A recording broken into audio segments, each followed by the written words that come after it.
Welcome to Lesser's Salty Dog Podcast. Refer 3 friends to upgrade. Let's get salty!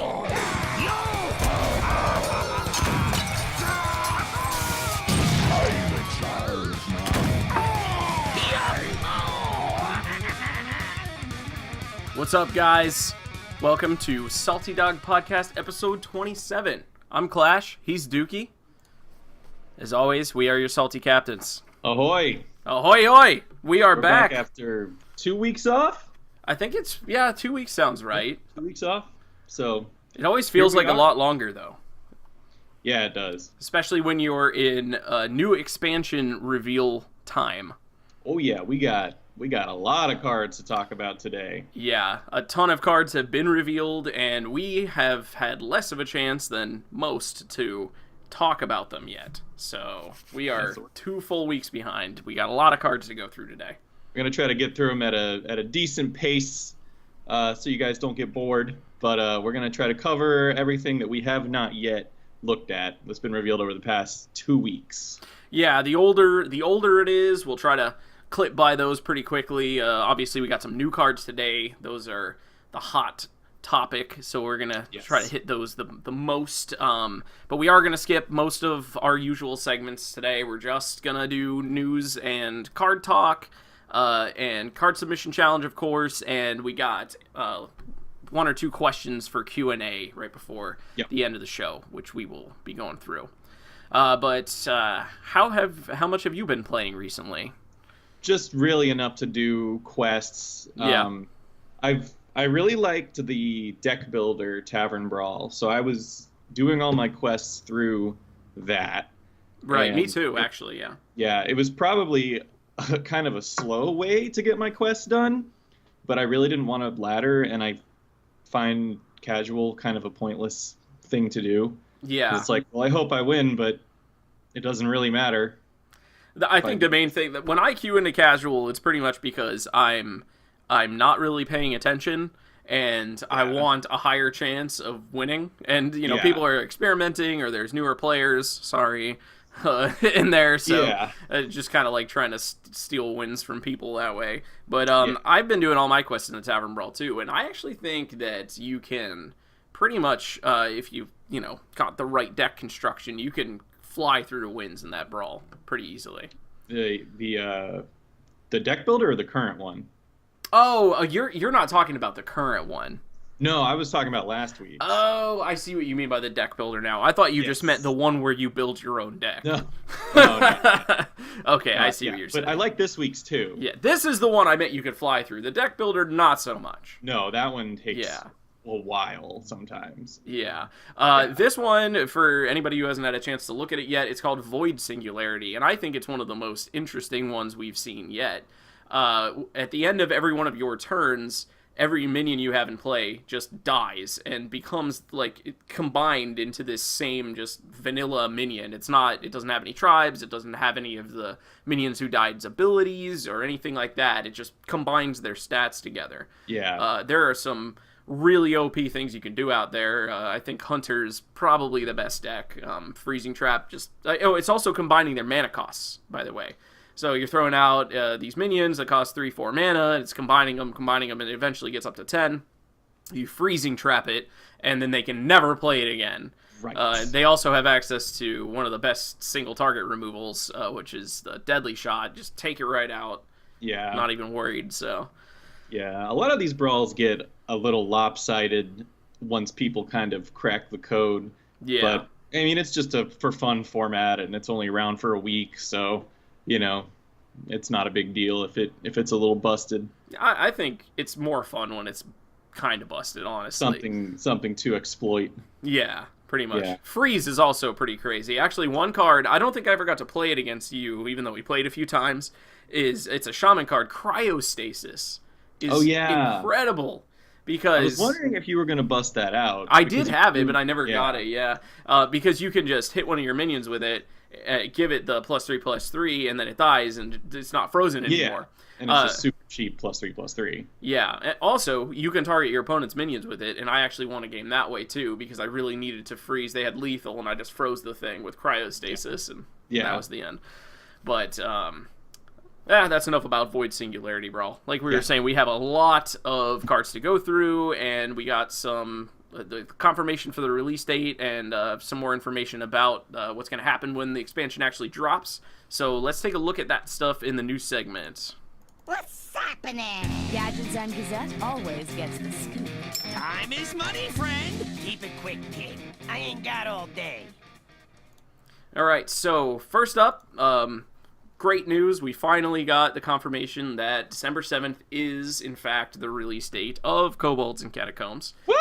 We pretty much, like every year, or not every year, every expansion drop, we pretty much always know when it's going to hit before they officially tell us. But they did come out and say December 7th, so we are exactly 1 week away. Yep. So we're going to do our show on Friday next week to give us a day to, enjoy the new set, so we don't just show up being like, I really want to play it, instead of live streaming right now. Yeah, we want a chance to dive in, create some decks, and get see what's going on in the meta before we actually have the show. I, for one, am unfortunately going to have to work that day, so I'm going to need the evening to really get in there, open all my packs and stuff. Really looking forward to that, of course.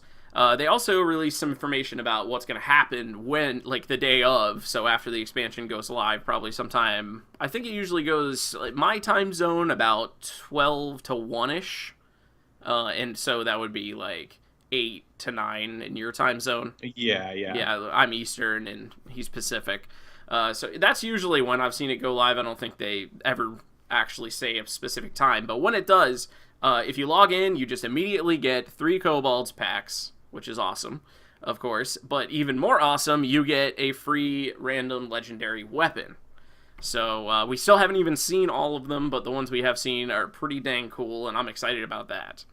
Oh, yeah. It's kind of like, you got a free Death Knight from the last set, but you actually had to do something. This time, you don't even have to do anything. Just log in. Yeah, they've been doing this, they did it with Karazhan.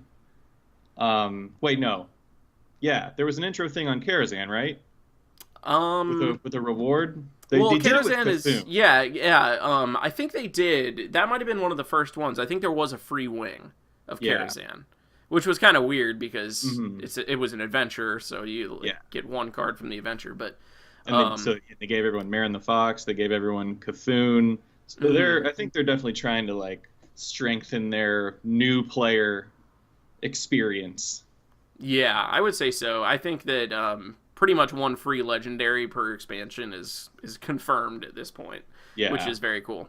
Also, we've heard about, of course, the dungeon run, which is something that we don't know a whole lot about. We've seen the cards that you're going to be able to get. You're going to build this kind of deck that you won't be able to have anywhere else because of cards that are specific to dungeon run. But there are no rewards, that we also found out, which is kind of disappointing, but make sure your quest logs are empty, as usual, when on the 7th, because you're going to get 3 dungeon run quests that are going to each give a Kobold's card pack when you do whatever they ask you to do in the dungeon run. So essentially we're getting 6. Yes, you get 6 free packs and a free legendary. But if you go into the 7th with a full quest log of 60 gold reward quests, they're all going to disappear. So don't do that. Be careful. Yes, you need more gold, more packs. Yep. Obviously, they revealed the on playhearthstone.com. You can see when each card is getting revealed up to December 3rd, and they've also confirmed that the final card reveal live stream will be December 4th, which is this coming Monday. So by this Monday, we'll know the whole set, and we can start theory crafting our butts off. Right around the corner. Yes, so that's pretty much it as far as expansion hype. So let's get right into the cards. Like we said, we got a ton to do. So we're just going to go right in the order of the alphabet. Starting here with Druid. So we got Grizzled Guardian. This is a bad card. 8 mana, 3/5 beast, taunt, death rattle, recruit 2 minions that cost 4 or less. Definitely some value packed in there and everything, but it's really inefficient. 4 or less, how much are you going to really be able to configure your deck to hit really good targets with that? You could get 1 drops, 2 drops. Oh yeah, this just I don't even see the strategy. Like what's the strategy here?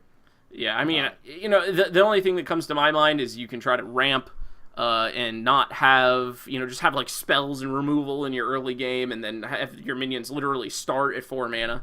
But even then, this card is too balanced and on the underpowered side to really matter.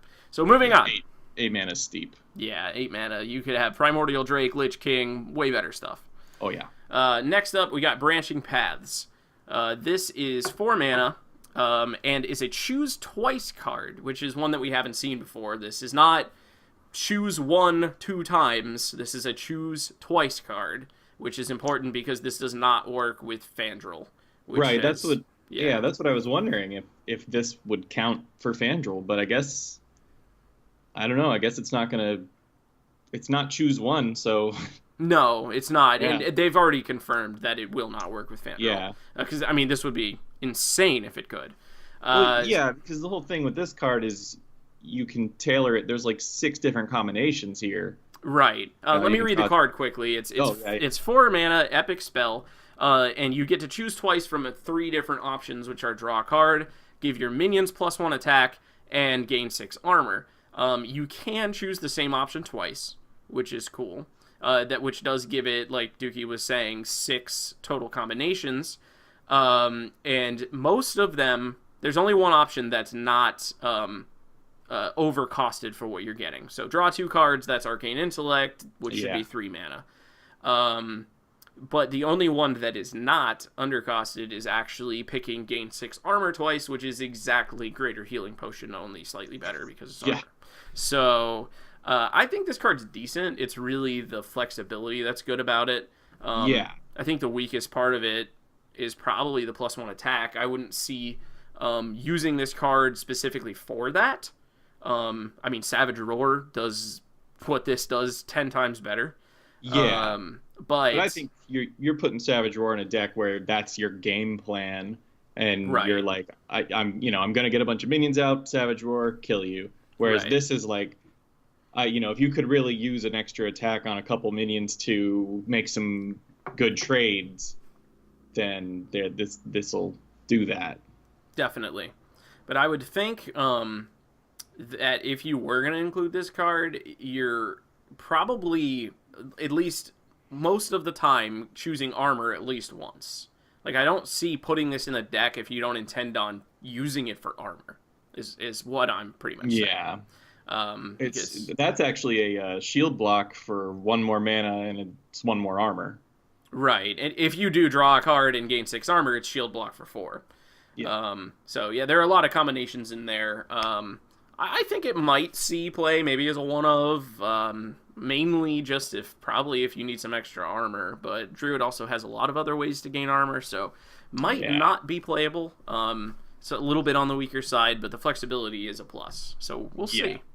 It's nothing mind-blowing, but... No, definitely not. I don't think it's bad. Right. It's not bad, not great. This, however, is mind-blowing. Here, we have not had a chance to talk about this crazy thing yet. It was revealed a few days ago, but we have the Druid legendary weapon, the Twig of the World Tree. Which is 4 mana for a 1/5 durability weapon. With Death Rattle, gain 10 mana crystals. This is just a crazy combo enabler, is basically what I see it for. Obviously, knowing that it's got to come down on 4, and then you need to attack for the next 4 turns after that turn that it comes down. You're not ramping to 10 very quickly, unless you could overwrite this weapon early, which currently isn't really an option. Pretty much we have Medivh, which has a lot of application with this card as well. Overriding it on turn 8 when you drop Medivh, and then getting a ultimate free infestation. 10. Yeah, free 10 mana right there. Exactly. So yeah, that's incredibly powerful. And then Medivh, and then Atish summons a 10 mana minion. Exactly, and you get the 5/5, and that's the dream, of course, right? But you can do a lot of other things with this too, even if you don't get the Medivh. And overwrite the weapon early. You spend all your mana, and you break this weapon, and then you get to spend it all again, and that's never bad. Nope. The tempo swings are going to be huge, and it's going to be sad. Like, I really think that there is going to be a dominant meta deck that uses this. Yeah, I could definitely see that happening. Another thing to point out with this is it's making the Druid hero power 2 attack for 5 attacks. Yes, yeah. So that gives Druid a lot more like value trading power. Mm-hmm. Yeah, it becomes a decent removal tool, like while it's on for picking off minions and stuff. Obviously, you're taking the face damage when you do that. But this is, even though it has a death rattle, this is still pretty weak to weapon destruction. Because if it is popped on your opponent's turn, then obviously you don't get the benefit of refreshing your mana crystals. Like, you know, using 9 mana, popping this, and then using 10 mana, that becomes not an option. But the earlier that they break your weapon, then they're ramping you to 10 crystals faster. So. Yeah, they don't want to break it on the turn after you play it, but if they wait until you're ready to break it, and then, break it on your turn, it's basically just completely invalidated. So yeah, I honestly think the strategy is going to end up being break this right before turn 8 so that they don't have the chance to equip the Atish and then do the spell. So you're going to want to throw this down on your turn 7 and break it before they get the Atish value. Yeah. But this is definitely pretty crazy weapon here. Oh yeah. All right, up next we have the legendary minion, which was just revealed yesterday for Druid, which is Ixlid Fungal Lord. He is a 5-mana 2/4 elemental, and after you play a minion, summon a copy of it. This is a static effect, so as long as he's on board, every time you play a minion, you just get a copy of it, whatever it is. So obviously this synergizes really well with Twig of the World Tree, because this could be one of your plays before you break the weapon. Break it, have 10 mana, summon one big fatty or a bunch of little guys or whatever you're trying to accomplish, and getting copies for each of them. Yeah, the issue that I saw with this guy immediately, I don't think it's like that good of a card, but the issue is obviously mana restriction, which Druid has the least problems with. So there probably will be workarounds for them to abuse this, and with Twig of the World Tree, that is the perfect combo. Yeah, definitely. They were clearly made to go together. Yeah, you get an immediate, just, boom, copy of whatever you have in your hand. So right. That's otherwise without Twig of the World Tree and just relying on like nerfed innervate and stuff and Druid's normal mana ramp. 2/4 for 5 mana is just not gonna live. So right, and so without Twig of the World Tree, which I mean could happen a lot of the time, even if they're in the same deck, you just haven't drawn it yet, or it got broken before you could abuse it, or whatever happens. Because we know weapon destruction is getting run in this meta. I mean that's that's a no-brainer. I really don't think it is gonna rise to the power level that it needs to be at, because I mean, what's the best case scenario with this thing? Playing it on 10 crystals alongside like an overpowered 5-drop like Bittertide Hydra or something, and you get you get 16 stats alongside of it, but also Bittertide Hydra hurts you too. So I mean there are possibly some other combinations in there, but I don't think it's gonna make it there. No, I don't really either. It's just, if Twig of the World Tree is the one thing that you can really use to make this playable, relying on one card to make a card good is just not worth it. Yeah. The only other thing that I could see it being run in is like a token aggro druid sort of thing, where you use it to try to get some value out of your inherently low value cards later in the game. So throwing down and getting copies of Enchanted Ravens and Fireflies and nonsense like that to try to get more copies to hit with like Power of the Wild and Mark of the Lotus and stuff. I actually think that that's a little bit more likely, but still not even sure if it really gets there in that scenario. But yeah, it might just be too flimsy. But I'll give it potential. I think that maybe there's some combos we're not seeing, or maybe we're not really like fully appreciating how much getting copies of like little 1-drops might be. But it definitely has potential. Yeah, potential. All right, moving on to Hunter. We have Seeping Oozling. So Seeping Oozling is a 6-mana 5/4, no tribe, Battle Cry, gain the death rattle of a random minion in your deck. So basically what I'm reading is if you're lucky, you get an understated Savannah Highmane.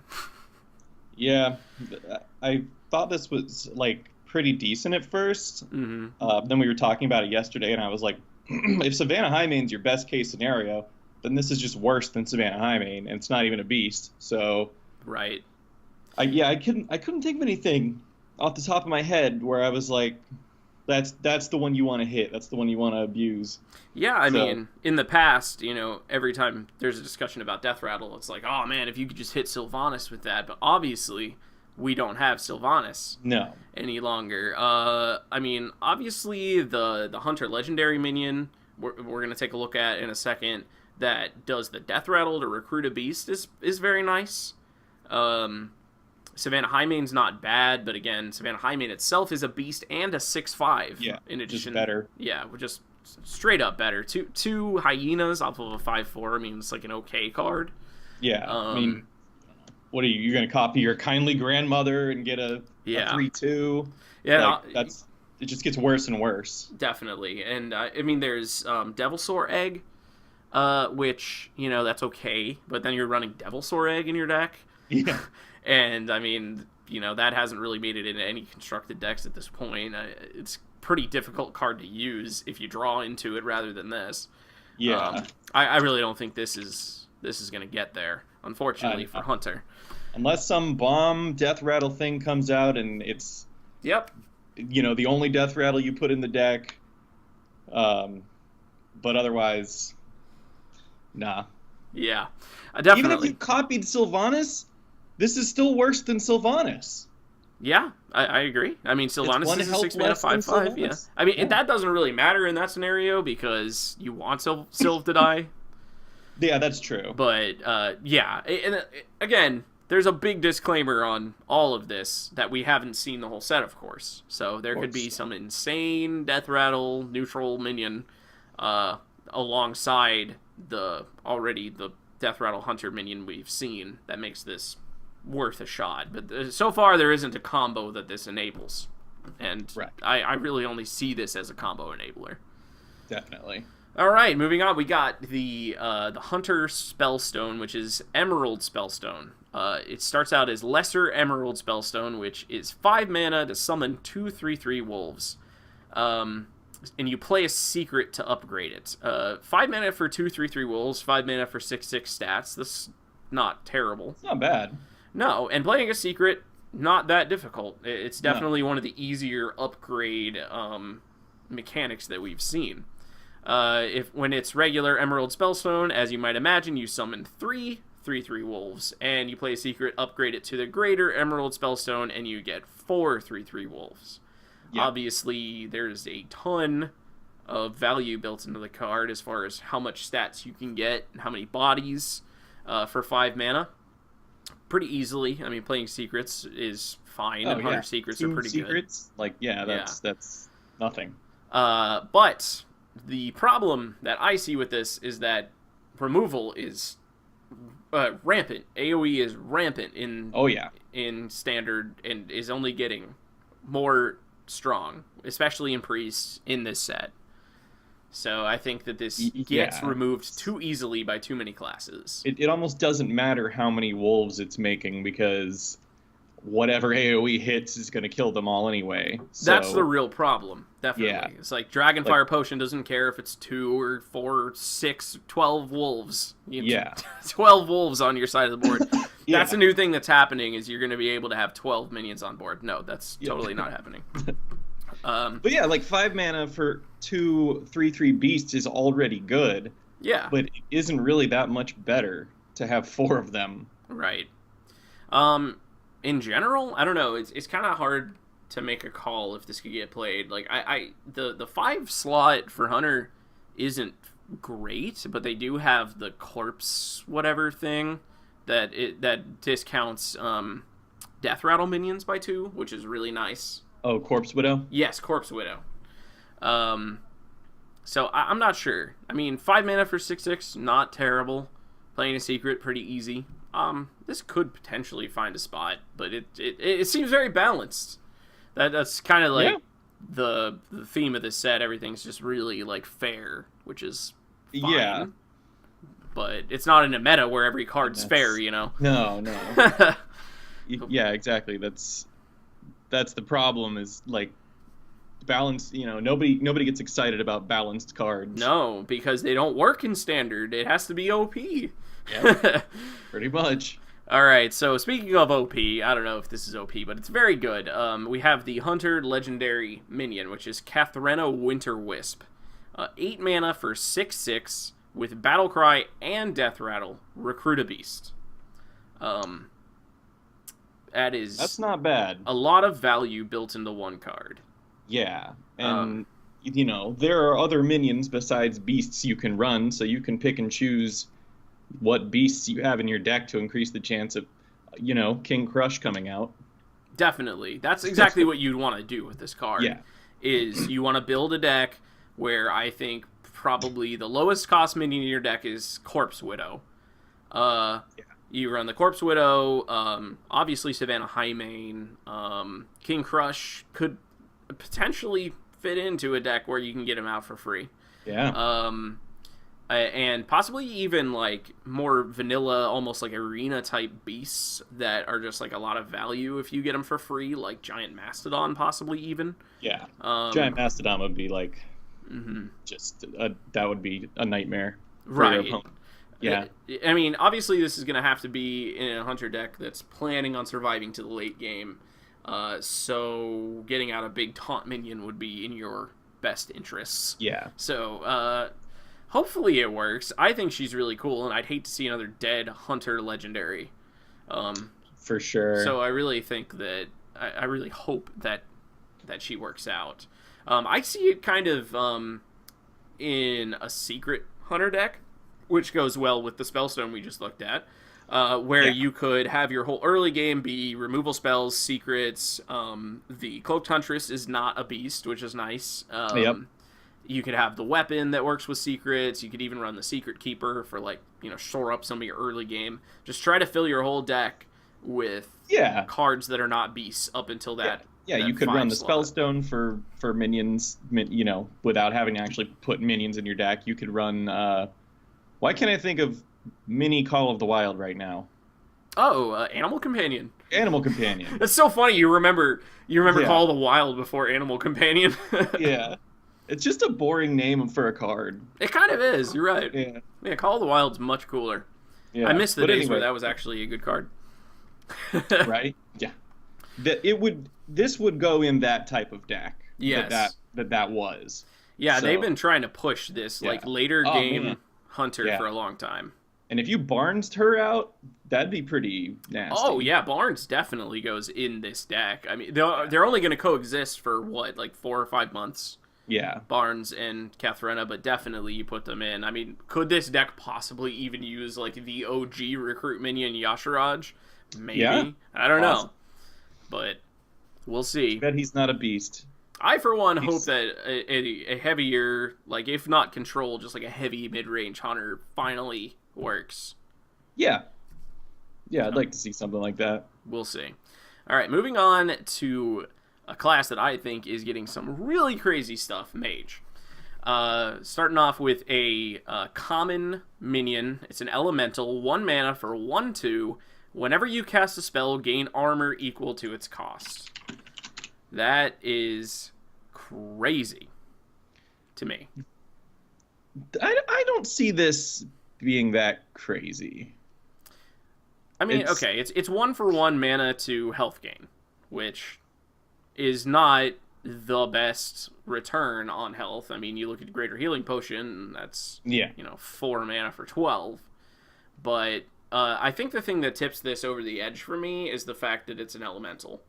And playing an elemental down is just something you want to do, probably in this next meta. Yeah. I just feel like I don't know, I don't feel like the effect is, like, I don't know, like, sure, you could, if he lived, you could cast, a Flame Strike and gain a bunch of armor, but even then, like, 7 armor is not that much. That's less than an Ice Block.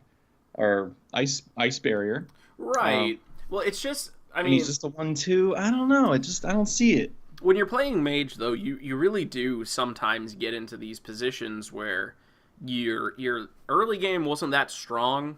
Just your sequencing was a little off, and you've been sitting there with these high-cost spells just waiting for a chance to start using them and get yourself back into the game. But meanwhile, you've been taking a beating, and, like, you almost can't stabilize because of how much health you've already lost. This is where I see that, like, shoring up, like, a little weakness in mage, where when you finally get to your flame strike turn, maybe you don't have the mana to throw him down alongside it, but once you get that flame strike down on 8, you can throw him down with like a fire lance portal, and then you're really starting to make a little progress, and meanwhile still keeping yourself alive. So, and that's true because elemental decks are a lot about timing and like when you play elementals. So it's going to be okay to hold this guy until a turn where you're planning on playing an elemental or whatever synergizes with it the next turn. And then cast a spell alongside it. I could easily see this being one of too in the deck, just waiting for a turn where you just get to throw like 2 spells out with it, or 1 flame strike or whatever alongside it, and just get that one-time armor boost, and and also an elemental activation. Bad or anything. It just, the stats on him are just like, I would think he'd be like a 1/3, but yeah, I mean 1/3 is kind of like the golden standard for like a decent minion, right? It's like Northshire Cleric, Void Walker, all that kind of stuff. Yeah, but I don't know. I think there's some potential here. I mean, it's not like a definite include or anything, but I do see this like elemental tempo mage catching on because they have a lot of tools that got added. Let's take a look at some more of them. Up next, we have Leyline Manipulator, which is, I think, also a crazy elemental. It's 4 mana. Yeah, it's 4 mana for a 4/5, so it's a Yeti. It's a perfectly statted 4-drop. It's also an elemental, and it has Battle Cry. If you're holding any cards that didn't start in your deck, reduce their cost by 2. So, of course, from the wording and stuff, the first thing that always pops into the mind will be Quest Mage. Yes. Because you're trying to fill your hand with all these spells, but I don't even necessarily think that it only goes in Quest Mage if it goes in Quest Mage at all. Because Quest Mage doesn't really care about discounting the spells. This can go in every mage, honestly. Yeah. I think it makes the most sense to put it in a deck where you're trying to get elemental activations. Yeah. But obviously this synergizes with cards that are already good in a Tempo Mage deck, like Babbling Book, like Primordial Glyph, and like another card that we haven't looked at yet. There's no mage that's not putting spells into their hand from other cards right now. So, like, and like worst case scenario, you have a Yeti. Exactly. You're never sad about playing a 4-mana 4/5. No. Especially when it's an elemental. I'm surprised that they even did this. Like, I would think they'd make him a 4/4. Right. Or possibly even a 5/4 like Steam Surger, which is absolutely worse stats than a 4/5. Oh, absolutely. Yeah. This reminds me of Cabal Talon Priest in the way that a 3-mana 3/4 is already really good, and Talon Priest has a bonkers ability attached to it. Yes. And I think this is right there on the same level of how crazy it is. Because, I mean, just think about it. You do your turn 2 Primordial Glyph, you're already ripping like a 5-mana Firelands Portal, and then you throw this down and you got a 3-mana Firelands Portal. If that's all this card does, in addition to being an elemental and a 4/5, that's plenty enough. Yeah. So. Yeah, no, I think this guy's nuts. Me too. Yeah. All right. Up next, we have a new Mage Secret, which I'm super jazzed about as well. I think I'm going to play Mage in this new set because I'm loving everything they're getting. You've sounded very excited about Mage. I am. I'm super excited. Last couple weeks. So I hope I'm not like way off base with all of this, but here we go. Explosive Runes is the new secret. Obviously, it's 3 mana. It triggers when your opponent plays a minion. It deals 6 damage to it and any excess to their hero, which isn't something we've seen yet up to this point in the game, which is translating into Magic terms, Trample. Yep. We got a spell with Trample. So I think this works perfectly into the mage secret kit that is already in place, because how do you test for mirror entity and potion of polymorph? You throw down a weak minion. Yep. Like a one drop or firefly or whatever it is. And then the secret's essentially wasted. But they can't do that and be safe from explosive runes, because all that extra damage is going to just travel right through and hit their face, and mage is never sad about dealing a little extra chip damage to the face. No, I mean, this costs less than a fireball, deals the same amount of damage, and you're basically, it's almost more efficient, because whatever comes out, I mean, sure, you don't get to pick the target yourself, but whatever comes out is most likely going to die, and then any spillover hits your opponent, and that's just good.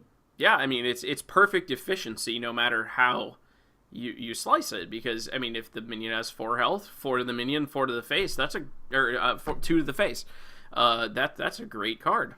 Yeah, no, this card's super cool. And if it doesn't kill the minion, then it puts it into range of being pinged off or being frostbolted. Or not a lot is surviving 6 damage. So exactly. So I think this is a great secret, and pretty much what mage needed. Something that the traditional way that you test for mage secrets doesn't work on this. And I think that's what makes it so good.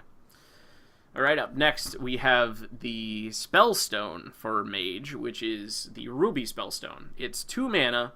Lesser Ruby Spellstone is how it starts, and it says add 1 random mage spell to your hand. Play 2 elementals to upgrade. Playing 2 elementals is not hard if you're playing an elemental deck, which I think with the cards that we've just now seen, that's becoming more and more viable. We haven't seen like a great elemental mage, I mean, other than kind of Frostlich Jaina type thing, but that's not really an elemental deck. She just makes all of her own elementals later in the game. I'm feeling like it's getting there, though. So if you do play 2 elementals to upgrade it, it adds 2 random mage spells to your hand, play 2 more, and then you get 3, which is a 2-mana Kabbalist Tome, which I don't think I need to explain how nuts that is. Playing 4 elementals isn't a huge challenge. There's a chance for sequencing to kind of screw you over there. And this thing starts out as a really bad primordial glyph, and then 2 elementals later, it's just good at that point.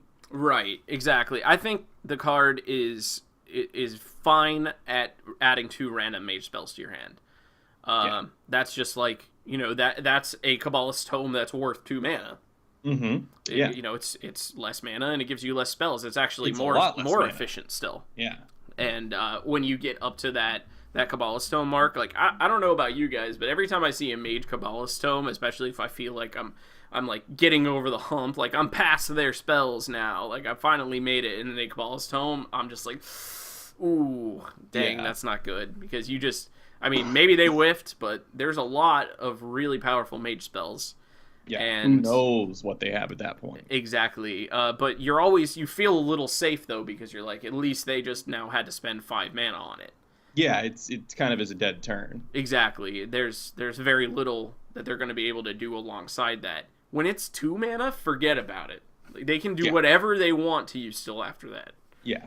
Oh, yeah. Which is just scary. Yeah, no, this deck is really coming together. This deck is really coming together. This elemental mage deck. Yes, I'd like to point out as well, as Shade 6 has pointed out, that you just dabbed, which is pretty lit. I had to cough, man. Dab stands for destroy all bacteria. I love that. So, you cough into your arm. Definitely. All right, moving on. We got, as good as that card was at rarity, we have a terrible epic. Just awful. It's called Deck of Wonders, and it's 5 mana to shuffle 5 scrolls into your deck. When drawn, they cast a random spell, and right there next to it, you can see the card. It functions just like Ambush, which pops up again in the Rogue section. But so when you draw it, the spell will be cast, then you draw another card, so it doesn't eat your turn, which is nice, but The spell's random. It's not discovered, which makes it one of a Yogg Saron spell. It could be Twisting Nether. It could be a secret. It could be whatever. Why do you want to pay 5 mana to do nothing? That's my question. Oh, I mean, yeah, that's the first question you gotta ask. Yeah, 5 mana do nothing is not something you're ever going to be able to do in any sort of competitive deck. And then even if you manage to do that, what's your reward? At least with Kabbalah's Tome, you're getting value thrown into your hand. It's essentially draw 3 cards, and the cards are from a pool of really good cards. This is maybe you'll draw a card, and maybe it'll fireball you in the face. Or frostbolt your minion. Like, why? Yep. Why would you ever want to do this? Kings your opponent's minion. Yeah, or, Yeah. Or probably, just something dumb like equip repentance or something. Like, just nothing that you ever could probably want will ever happen from this. Why was Yogg decent sometimes, especially pre-nerf Yogg? It's because you didn't get one spell, you got like 7 or 8 spells, and one of them you could bank on possibly doing something good for you, especially since so many spells in this game can only do something good, like a board wipe or secret. But when it's one spell, like, what is this card? This is awful. It's so pointless. It's just too random. I mean, if you want to meme and just like try to hang on and see if somehow you can cheese out a victory and tilt your opponent, then that's what this is for. Yeah. All right, moving on. It's very well designed for that reason. Yes. So I have kind of a weird little mashup of cards here. This is the last mage card alongside 2 neutral epics, and I put these all on the same slide because I think they all are pushing the same kind of deck, and they would go in the same kind of deck. So starting with the mage card, it is a common beast mage incoming, called Raven Familiar. 2 mana, 2/2, with battle cry to reveal a spell in each deck. And if yours costs more, you get to draw it. So obviously you want to be drawing stuff like Flame Strikes and Firelance Portals and all those insane mage cards that we all know. That thing is fucked. Yes. It's fucked if you're not using cards like Frostbolt and Secrets and stuff that mage uses, right? Which is weird, because it tries to make you make a different kind of deck. Like a heavy control but even deck. Still, people were running King's Elec Hunter decks with, like, pretty normal mana curves. You're not wrong about that. And it was still worth it. Mm-hmm. King's Elec also was a little bit better, because it was a 2 mana 3/2. And a beast in Hunter is way better than a beast in Mage. So they're not exactly on par with each other, but, I mean, you're not wrong. It's and I feel like choosing what spells go in your deck though is easier to control than because you usually have more minions than spells, usually. But there's potential. Yeah, I see potential in it, and I also see potential in this second. This is a neutral epic minion called Spiteful Summoner. It's a 6 mana 4/4 with battle cry. Reveal a spell from your deck and summon a random minion with the same cost. Again, you can see how it goes in the same kind of deck as Raven Familiar, because you want to make sure that all you have are really high cost spells in the deck when you run this. I think that's super interesting because in a weird way, it makes sense in my head. It's like Bone Mare for decks that rely on spells, because you get a huge boost in stats on board if you're invested in heavy spells in the late game, as opposed to being a board-heavy deck and getting rewarded for that. Because Bone Mare's a 5/5, and he gives +4/+4. Right, so he's super overstated, but only suited for decks that are heavy on board.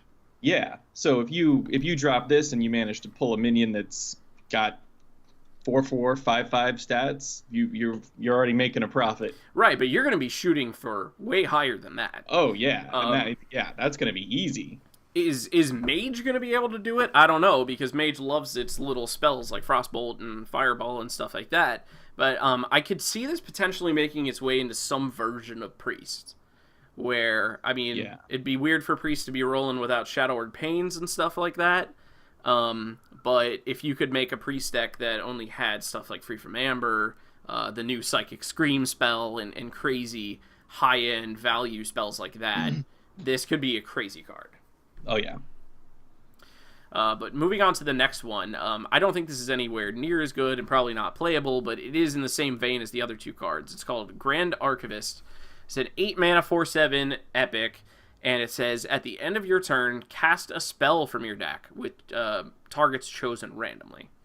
I'm not sure exactly if... I guess it would be pulling the spell out of your deck, almost like recruiting it, right? Because it doesn't say cast a copy of a spell from your deck. That's true, yeah. I guess you'd be burning a spell out of your deck, yeah. Yeah, so, I mean, in a way, that's almost like drawing it and playing it for free, which is cool. I mean, it would probably be better if it was a copy, because then you could still draw into your good spell. But, yeah, I agree. You know, imagine him pulling out something like, again, pretty much the only thing I can think of, honestly, is Free from Amber. Because you don't necessarily want him to randomly trigger board wipes and stuff. I definitely feel like this is the weakest of the three. Don't think it'll see any play whatsoever. But it is interesting to see them pushing this, like, use high-cost, high-value spells with these cards in them. Yeah. There's definitely a synergy here. I don't know if it's going to be worth it, but... Right. It's interesting that it's there. They have to cost things, like, this has to be an 8-mana card, because... Right. There are ways to abuse it, and if they don't lock you at 8 mana, it's just going to end up being OP. Yeah, exactly. So it ends up being one of those cards where there's almost no way to properly balance it, right? It's either going to be overpowered or it's going to be unplayable, and this is just unplayable. But I think Spiteful Summoner could potentially see play in something like a priest deck, and Raven Familiar, maybe. In some kind of mage deck that tries to cut down on the lower end of spells. Probably not running secrets. I see potential in both of those for sure. Yeah. But all right. Yeah. No, let's move on. Let's move on. We got to keep going. All right, neutral minions here. I put these on the same slide as well because they are also similar. So we have Hungry Etten, which is a 6-mana 4/10 taunt that battle cries to summon a random 2-cost minion for your opponent. And in the right corner, we have Hoarding Dragon, which is a 4-mana 5/6 dragon, of course, that death rattles to give your opponent 2 coins. These are similar minions because they have a drawback to allow you to get extra tempo early. Yeah. So a 4/10 on 6 mana, that's pretty crazy stat line, but you're also accelerating your opponent's board by giving them a 2-cost minion. There's a lot of weird 2-cost minions out there, like Lorewalker Cho, Millhouse Manastorm, just like a super overstated 2-cost. You've got Doomsayer. That would be an interesting one. Yeah, other crazy stuff like Flametongue Totem. There are some decent 2-drops. I feel like Hungry Etten is the more playable of the two, though, because... 10 health is a lot coming down on turn 6. And 4 attack is, like, the perfect amount of attack for a minion to have in this game, right? Because it's immune to priest's shenanigans. Right. Yes. And, the 4/10 can probably easily take down the 2-drop. It's probably not going to be Millhouse or, Yeah, even if it was, he's a 4/4, so... Exactly. But it's interesting because, you're getting more tempo, but you're giving your opponent more tempo because yours is discounted. So, things can go awry there. They could even get Stubborn Gastropod and just kill this outright. Just kill it. But definitely the worst of the two is Hoarding Dragon because, we've already seen a 4-mana 5/6 dragon, right? It was Hungry Dragon. And all Hungry Dragon did was battle cry to give your opponent a 1-drop. And people didn't play that because giving your opponent anything is just bad in this game. And, 1-drops are really good minions, too. There's just really good minions across the board in this game. And there's just too much variables that go in. But giving your opponent 2 coins, that is out of the question. You cannot do that. Yeah.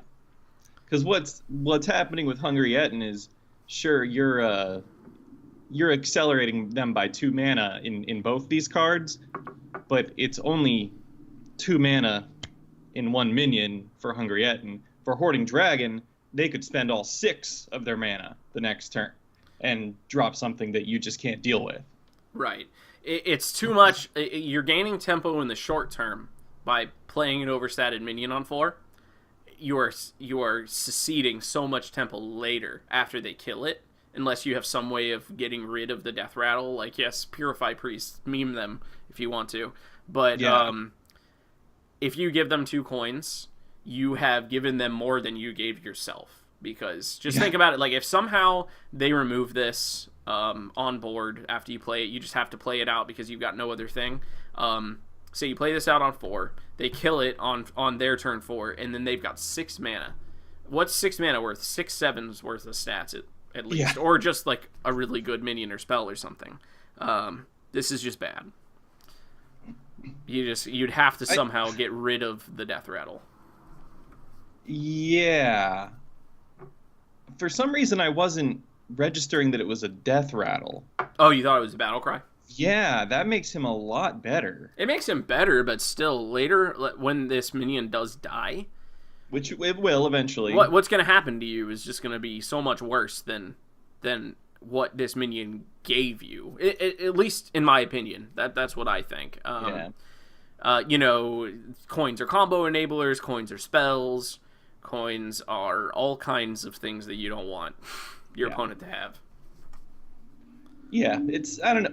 I feel like there's a small chance that it could get abused. Yeah. By some, it'd probably be Priest, but I don't think it's likely. Yeah, I don't think so either. I mean, Priest is probably the likely contender because Priest has access to silence. Priest is the most dragon-oriented class at this point, which is like kind of weird, but it's cool. Yeah. All right, moving on. We have a firbolg Mossbinder, which is really similar to Bone Mare in a way. It's a 5-mana 1/1 with Battlecry to transform a friendly minion into a 6/6 elemental. So he's kind of like 5 mana for 7/7.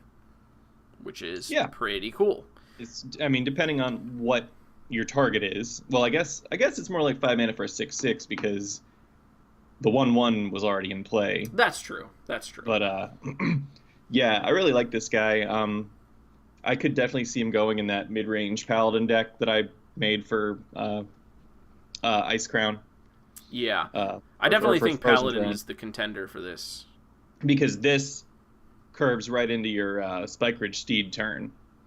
True. And then you've got just a terrifying board. Right. And even if you don't have a board established, you can establish a pretty decent board on turn 7 with just hero power right into this. Oh, yeah. Which is nice. Oh, and I mean, you can... If you have a minion out and you can trade something off and then transform the minion once it's hurt, that's a great thing you can do. So, yeah, I see... That's actually what it has over Bone Mare.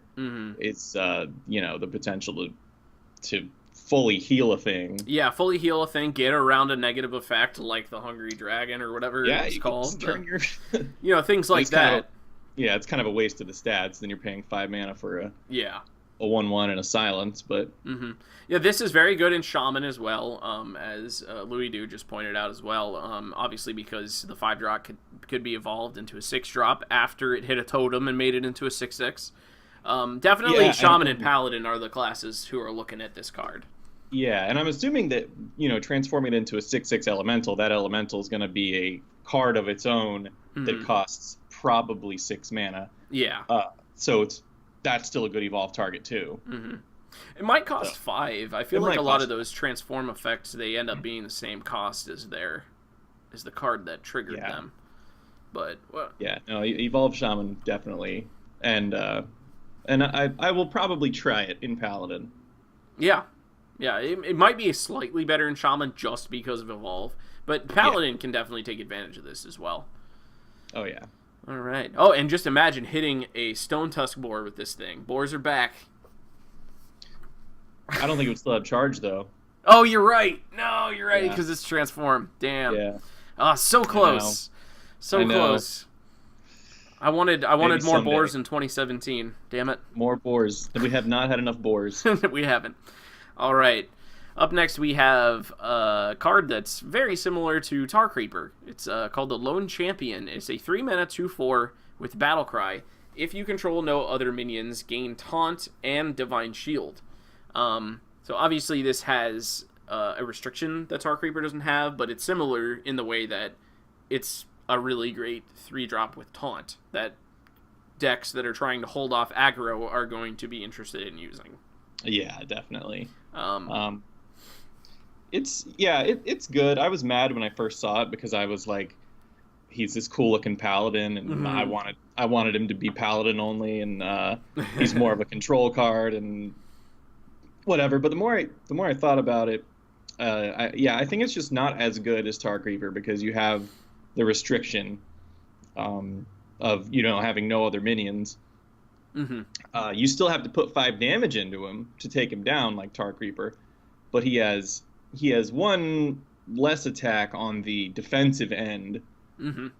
The only thing he's got over Tar Creeper is 1 more attack on the offensive end. Right. So, and there is like certain applications for Divine Shield that are a little better than Tar Creeper. Like Tar Creeper can't come down and just tank a huge minion and live. This could. Yes. This could come down on a board where your opponent only has 1 big minion that maybe is threatening lethal or just a bunch of damage and they just can't get through, which is pretty cool. And also, it's immune to getting like fireballed and stuff at first. So, I mean, the Divine Shield gives it a little bit of like niche spots where it could be better. But yeah, in general, I think Tar Creeper is better. But decks that are running Lone Champion are not planning on having minions out before turn 3. So this is going to activate really reliably in any deck. Oh, yeah. Yeah. I mean, at least if you get it when you want it. Well, yeah, sure. Yeah. I noticed the art on here. I'm wondering if this card was actually supposed to be in Frozen Throne. Yeah, I mean, it definitely looks like they're in Ice Crown. Yeah, now that you pointed out.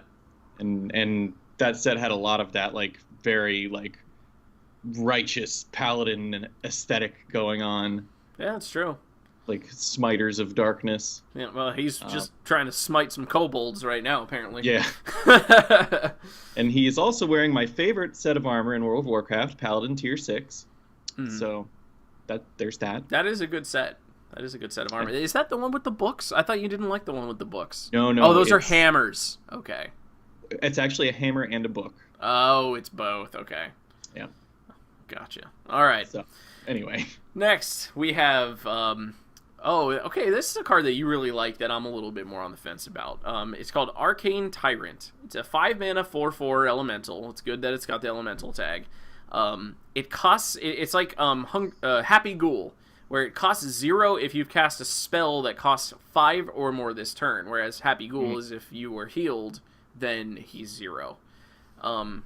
I think these effects are cool. Like, if you meet a condition, then you get a little bit more tempo for free. Yeah. I just don't... I mean, there are definitely 5 or more cost spells that you want to be playing, but I just don't know if you want this card in your deck, is the only thing that I'm wondering. Yeah. It's funny, because I think originally I thought he was a mage card, but he's neutral, so... Yes. That's interesting. You could follow up a Twisting Nether with this guy and have the only thing on the board. But, like, yeah, it's... I mean, I go back and forth on it because I love tempo effects like this. Like, if you Firelands Portal, kill a minion, summon a minion from Firelands Portal, and then drop this guy for free, that is a massive tempo swing. It is. But at the same time, you had to waste a slot in your deck on a 4/4. Exactly, and I think that's the main problem with it. Yeah. Happy Ghoul, at least, its condition was a little easier to trigger. And it could come down so much earlier, and it's a 3/3, so it's not that much worse than this minion. So the tempo earlier on is really important for like stemming off aggro. And then Happy Ghoul didn't even see play for that long. People realized that's really not that good. I really don't think Arcane Tyrant is going to get there. If he does, it'll be because he's an elemental. Probably. And you can plan your next turn to trigger something from having played an elemental. That's true. Yeah, that's true. I mean, maybe Mage is kind of looking sideways at this card a little bit, like maybe. Yeah. Maybe. How you doing? All right. Moving on, we have Rummaging Kobold, who's here to save the day from all the Harrison Joneses. He is a 3-mana, 1/3 battlecry. Return one of your destroyed weapons to your hand. Obviously, Blizz knew when they were printing all these legendary weapons that people were just going to start running oozes and Harrison in their decks to counter it, and they were like, well, if we want our legendary weapons to see any play, we might need to be able to get them back. And that's where Rummaging Kobold comes in. Yeah, I think he's going to be better for just because of his cost and stat line. 3-mana, 1/3 is pretty bad. Oh, yeah. If he's going to see any play, it's going to be to grab a very impactful weapon, or probably just your one legendary weapon if you're a caster class. Yeah. I wouldn't put this in something like Paladin, where I might just get a Rallying Blade, and I had to, I would have rather just spent 3 mana on a Rallying Blade than 3 mana on a 1/3 that's going to put one in my hand. Mm-hmm. So, it might be a component, of some meta deck that we don't even know what it's going to be yet. Right. But yeah. So it all just kind of depends. Yeah. I think the main thing with this guy is that if there's going to be a weapon that you run Rummaging Kobold to get back, we haven't seen it yet. Because so far, most of the legendary weapons are unfortunately kind of bad. The Warlock one is not going to get played, I don't think. I don't think the Priest one is really destined to see much play. The Mage one, potentially, but based on how insane that card is and what it does, you're probably not going to want to equip it twice. Yeah. The Shaman weapon's not great. There's just not one single weapon that I can think of that you want to target and get back with this guy. At least not yet. Yeah, no, I agree. So, we'll see. But with how bad he is, he's got the stats of a 1-drop on 3 mana. So, you gotta be using him to get something just so important to your deck back, or else he's not going to see any play. So, Harrison Jones says that belongs in the museum, but he destroys your weapon. That's true. He's like, I'm taking this for the museum, and then he snaps it in half. And then he laughs at you maniacally. Thanks, dick. I just realized he said it goes in the museum, but he destroys it. Yeah, what an asshole. He's just tricking you. You're like, oh, really? Okay, I guess. And then he just breaks it in front of you. Yeah, I think I'm doing a good deed. Like a dick. All right. Like a dick. Up next, we have Zola the Gorgon, one of the more interesting cards from the set. Said another way, she could be the Gorgon Zola. Hey. All right. So she is a neutral legendary that is 3 mana for a 2/2 with Battle Cry. Choose a friendly minion and add a golden copy of it to your hand. Yup. This is I really like this card.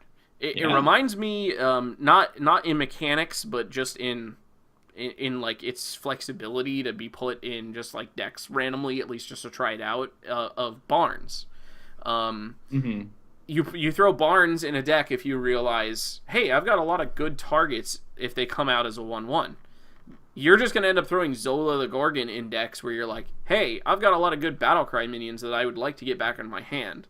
Yeah. This is obviously comparable to bounce effects like Youthful Brewmaster and stuff, but what's better is that you don't lose the tempo of sending the card back to your hand. It's a copy that gets thrown into your hand. So, imagine copying Draconid Operative or, some kind of stuff like that, where you get to maintain your 5/6 on board, and you get another Dragon in your hand, you get another Operative activation.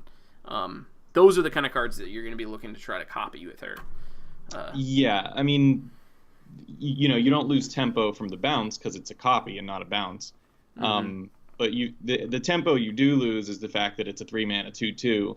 But if you're bouncing the right thing, hopefully make up for that. Right. You at least make up for it in value. I mean, you're going to be making up for it in some way, or else you're not going to do it, right? I mean, she put her in a deck only if she's going to do something good for you. Yeah, and it is another card. I mean, it is basically 3 mana 2/2 draw a card. Yeah, draw a card that you have in play. Yeah. So, she necessitates having a minion that you want to draw out, but if you do, then she's really good. I think this is a pretty decent card. Yeah, all in all. And, hey, on top of it, it's a golden.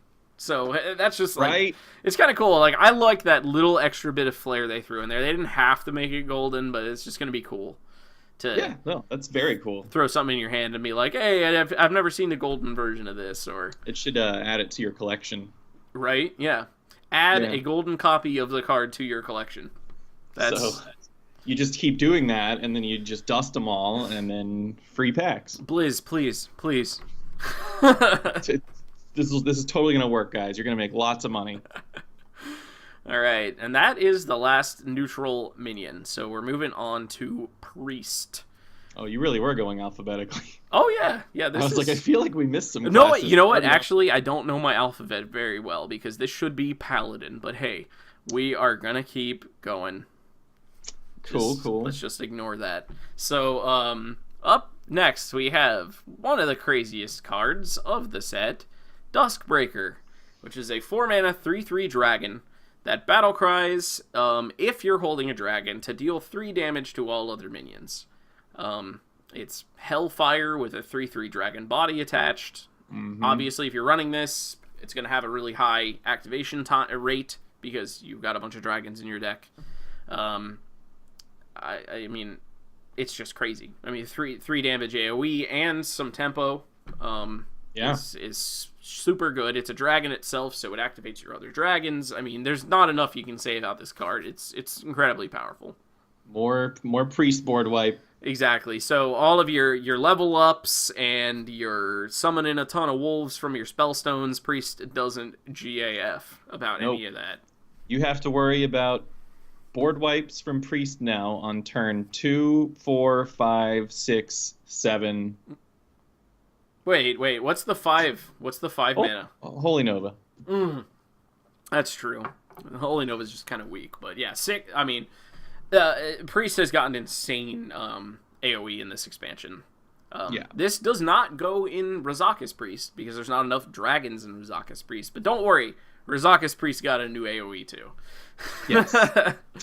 Razaka's Priest is going to be fine. Yeah, I mean, you might be a little excited about Dragon Priest coming back. I mean, you've always been a big fan. Yeah, if it's more mid-rangey and less control-y, I would like it a lot more. Yeah, I mean, this could definitely still... I mean, you don't want to play this when you have a decently established board at all. Yeah. But Dragon Priest really picks up around turn 5 anyway, so... Yeah, if you can exploit this... Yeah. It's game over. Definitely. All right, moving on. We got the AoE that Razaka's Priest got, which is one of the craziest and weirdest board wipes the game has ever seen. It's 7 mana. It's called Psychic Scream, and it shuffles all minions into your opponent's deck.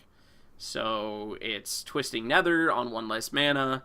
That puts everything into your opponent's deck. So it ignores Divine Shield, it ignores Death Rattle, it ignores whatever the text on your card says. It doesn't matter because it ignores there it goes. Their health. Yep. It is crazy that they decided to print a card that shores up one of Razaka's Priest's biggest weaknesses. When it's already been one of the most played decks, if not the highest win rate deck necessarily, but most played, which is sticky minions that have Death Rattle and stuff like that, or minions that exceed the ability to be killed with a Dragonfire Potion. So much of that deck hinges on a Dragonfire Potion that clears the board. So if your Jades get to be 6/6s plus, your win condition becomes very difficult.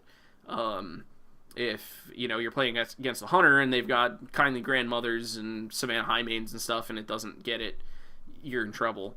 But now Psyche Scream just comes along and doesn't care about any of that stuff. Yeah, and it's on the same mana cost as Flame Strike. Right. Rizaka's Priest doesn't care if you get their minions. What are they running? They're running Raza, which, I mean, a 5-mana 5/5's decent, but they're not going to get the activation on it. Oh. They're running all these little pissant cards just for draw, like Novice Engineer, Blood Mage Thalnos. You know, so even if you have a board when you play this, which is already kind of unlikely, the minions they're getting are bad. And if you're playing against any kind of deck that makes tokens or whatever, like Paladin guys or Shaman totems or whatever, they get shuffled into the deck and your opponent has to draw those pieces of crap. It gets rid of buffs, onboard buffs like that Bone Mare creates or Blessing of Kings or whatever. Just eats cards. It just takes all these different facets of cards and just makes them bad. Yeah. And I honestly, I think this card's overpowered. It's probably going to prove to be. I mean, it really only goes in Rizaka's Priest. I mean, anything where you're trying to be on board at all, and like that, your win condition hinges on being able to hit your opponent's face with minions, this card's terrible. But luckily, Priest has an archetype where they don't care if they ever hit you once with a minion. Yep. So absolutely true. Yeah. So it's kind of it requires a very special kind of deck to be a good card. And that card is currently that deck is currently a thing. And I really feel like it's an interesting model that they seem to be doing where they're making cards that are taking already established archetypes that we have right now and just making them stronger. So I wonder if that's something that they're really trying to do, is make all the sets in a year, like slowly ramp up the power level of like a certain few different kinds of archetypes to where they don't really change much. They just continuously get stronger and stronger. Yeah, I mean, I don't think that's what I would like to see happen. But, that's kind of what it seems like to me, because it is weird timing. You know, when Priest was really hurting before and had no playable decks, we got Purify, and now when Priest has a couple insane archetypes, we get a card that's just crazy and fits right into exactly a slot that they need. Yeah. So. No, this card's nuts. Interesting. Yes, Psychic Scream is going to be really annoying. Look out. Not looking forward to it. All right, up next we have the Priest Spellstone. Don't worry, Priest didn't get all good cards. So it starts out as Lesser Diamond Spellstone. 7 mana to resurrect 2 different friendly minions, so you can't get multiple copies of the same minion if you've only played one out. You'll only get one back. Then if you cast 4 spells, which is so many spells. Yeah, that's a lot. You get to upgrade it to Diamond Spellstone, which resurrects 3 different friendly minions. And if you cast 4 more spells, then you get to resurrect 4 different friendly minions. Even upgrading this once is kind of like not gonna be something that happens all that often. Yeah. So if this card sees any play, it's gonna have to be because resurrecting 2 different minions for 7 mana is good enough. Which could potentially be a thing with Big Priest in the mix. Just the fact that the minions they're getting back are so good, and the fact that like mana is kind of a disposable resource for that deck because they're cheesing out minions early and just repeatedly getting them back. It could potentially run this just fully expecting to only get 2 back. And I think if you're running this spell, you pretty much need to accept that that's what's going to happen most of the time. Yeah. 2, maybe 3. Yeah, maybe 3, and that's going to be a rare occurrence. Yeah. Because you're not going to keep this off the mulligan so that every spell you cast upgrades it. That's not going to be a thing.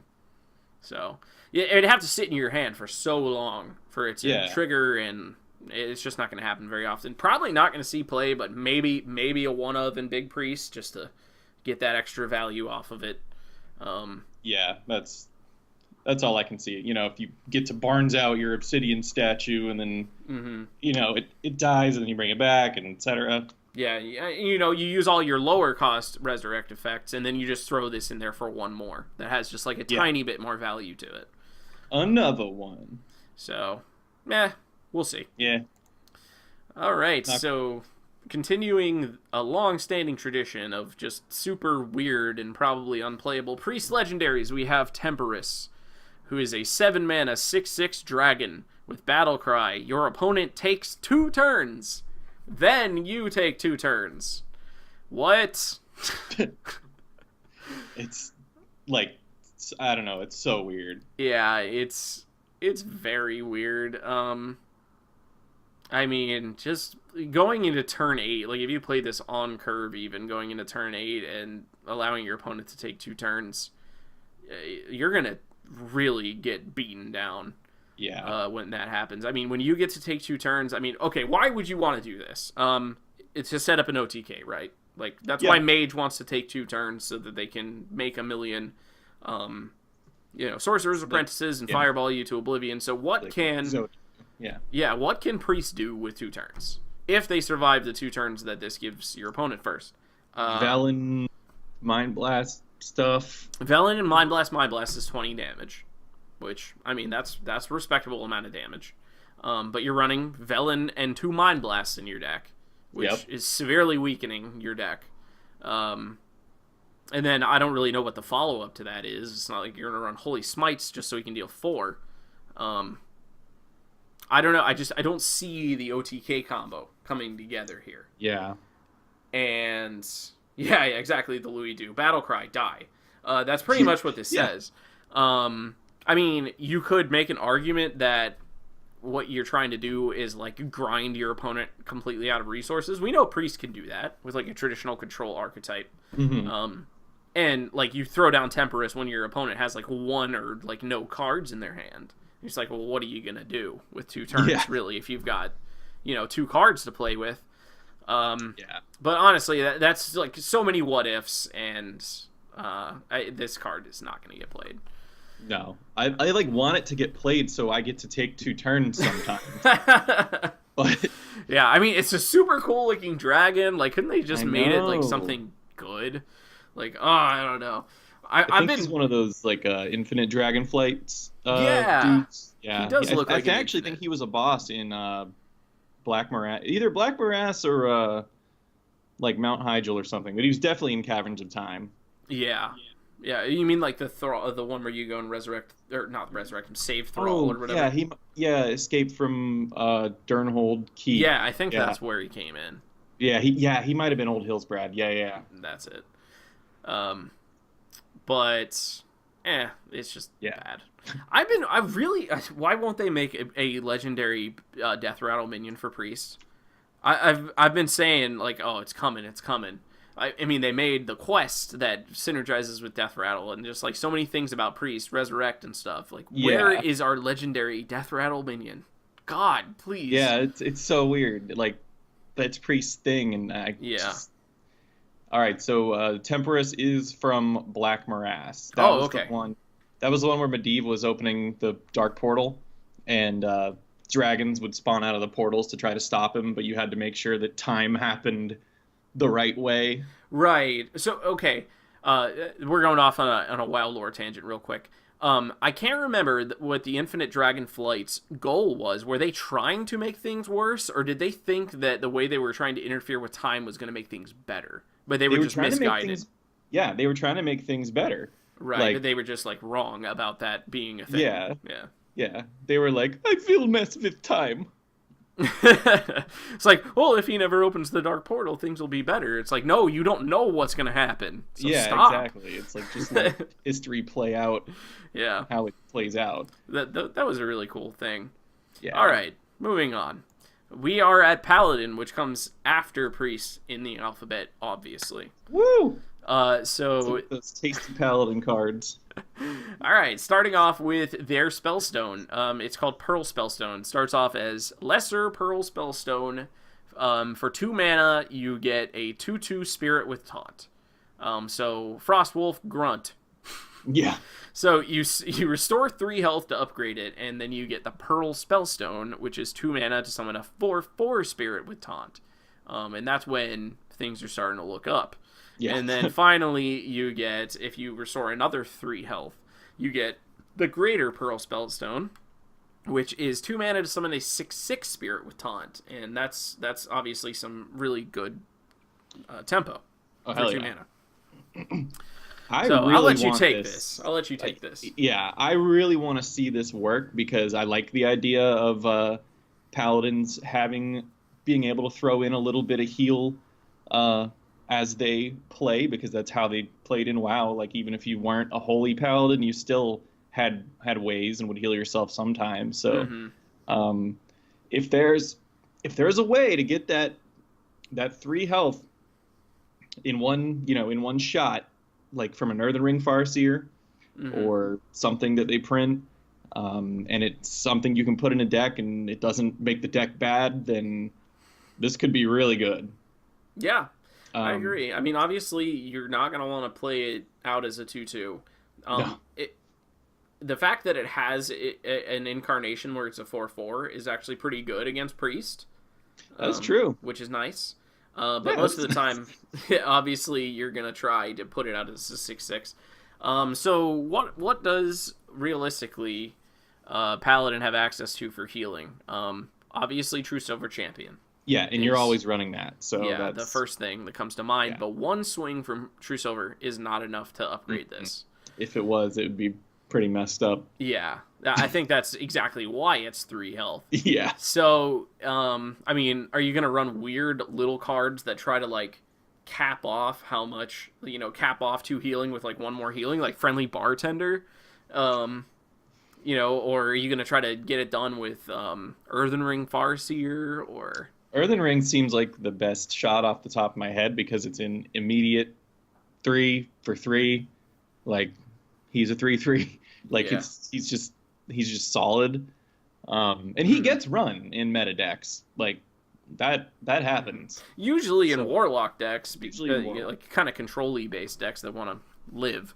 But yeah. I mean, playing him out as a tempo card is not terrible. I mean, a 3 mana 3/3 isn't awful, but it's not great either. Yeah. So yeah. What's cool about this is you can restore 3 health to anything. It doesn't have to be you. Yeah, it does not say to your hero, so I am assuming that, yes, you can.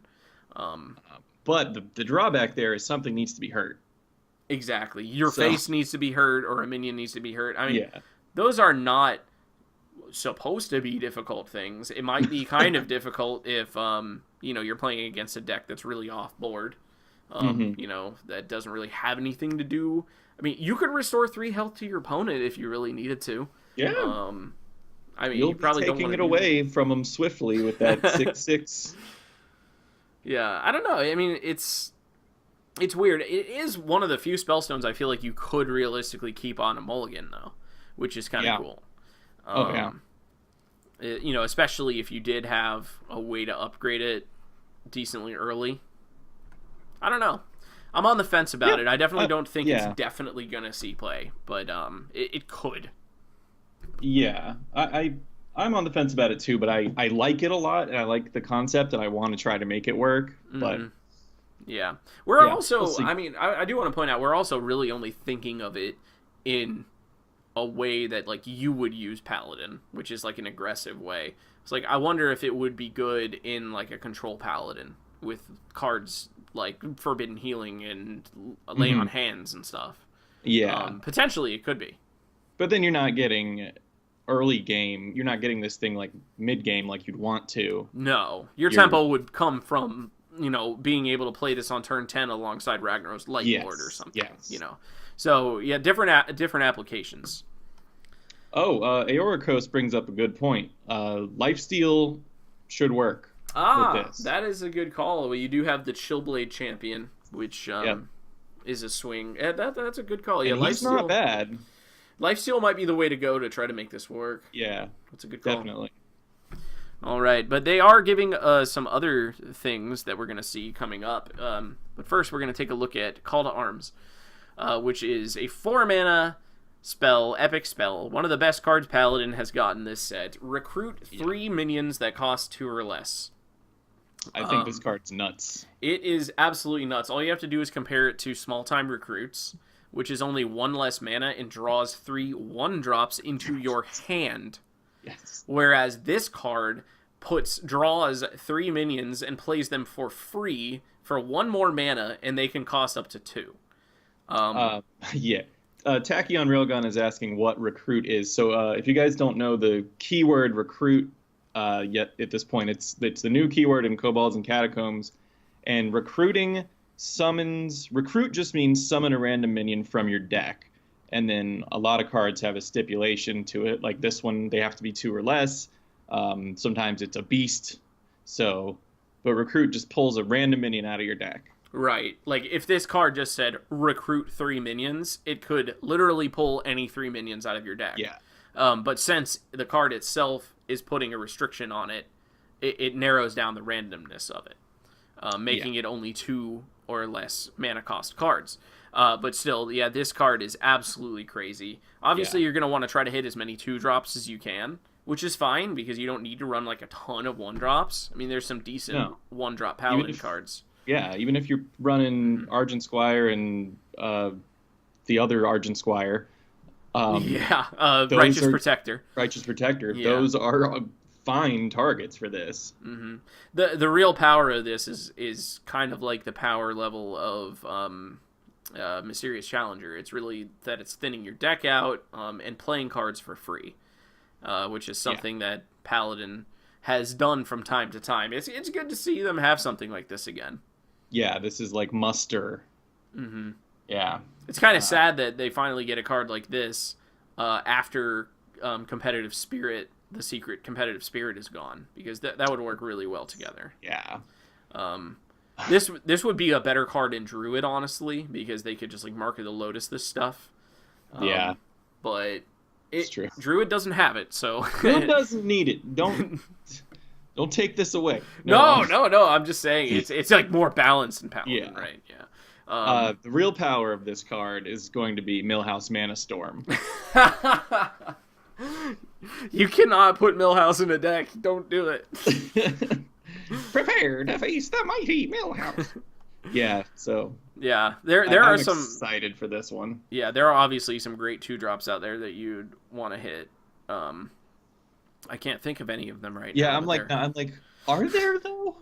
I mean, really, the minion that keeps popping into my head is Wild Minion. It's the freaking shielded mini bot.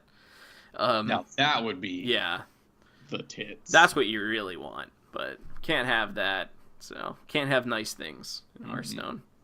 Yeah, the comparable card to him is the Argent Protector. Yes. That puts the Divine Shield. Mm-hmm. But you don't get a Battle Cry, so. Yeah. Yeah, I mean, Shielded Minibot's way better than Protector. But I did just think of one thing. It's like, we're connecting the dots here for this Spellstone deck. You could run Friendly Bartenders. And get them out. That's true. And they could throw little beers at your face. They 2/3s? Yeah, they're 2-mana 2/3. It's not bad. That's fine. Yeah. You want to pull those out.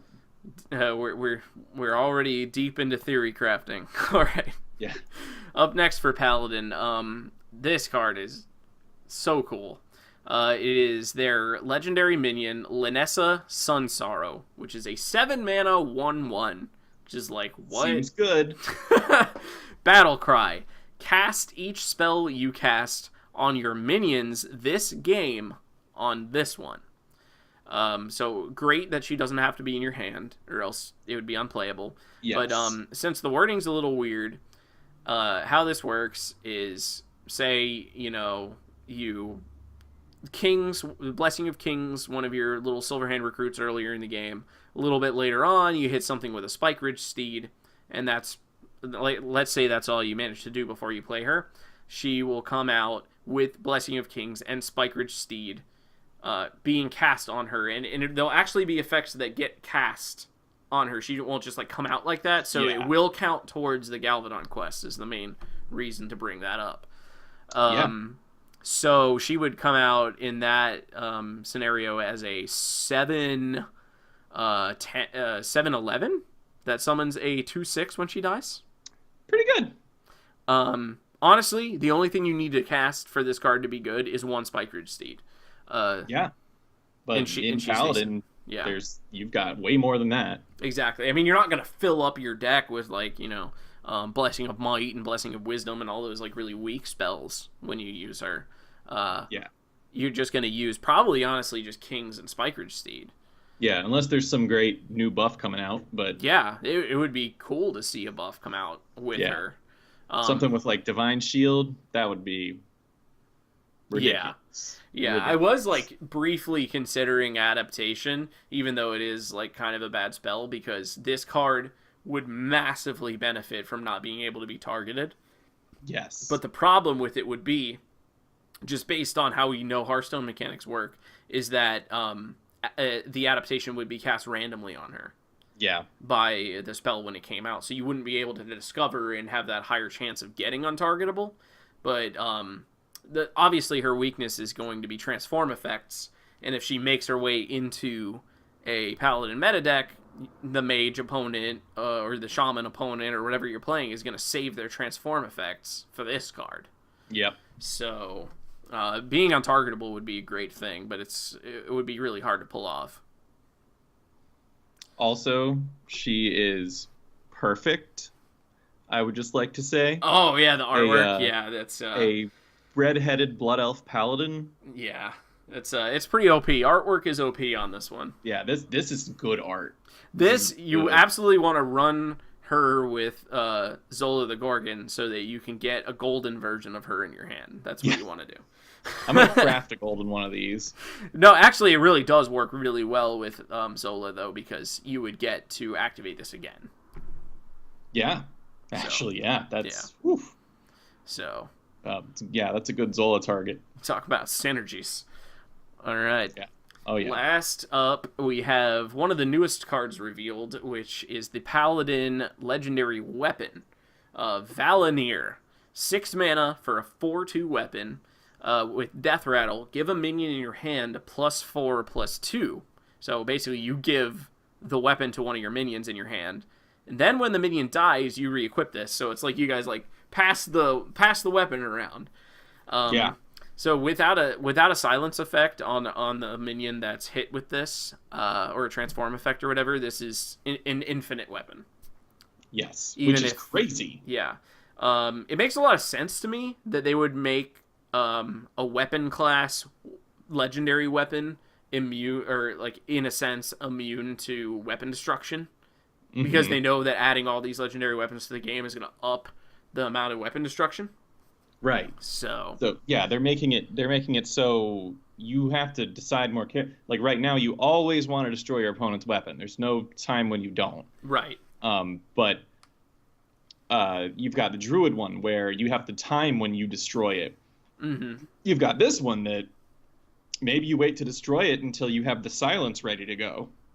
Yeah.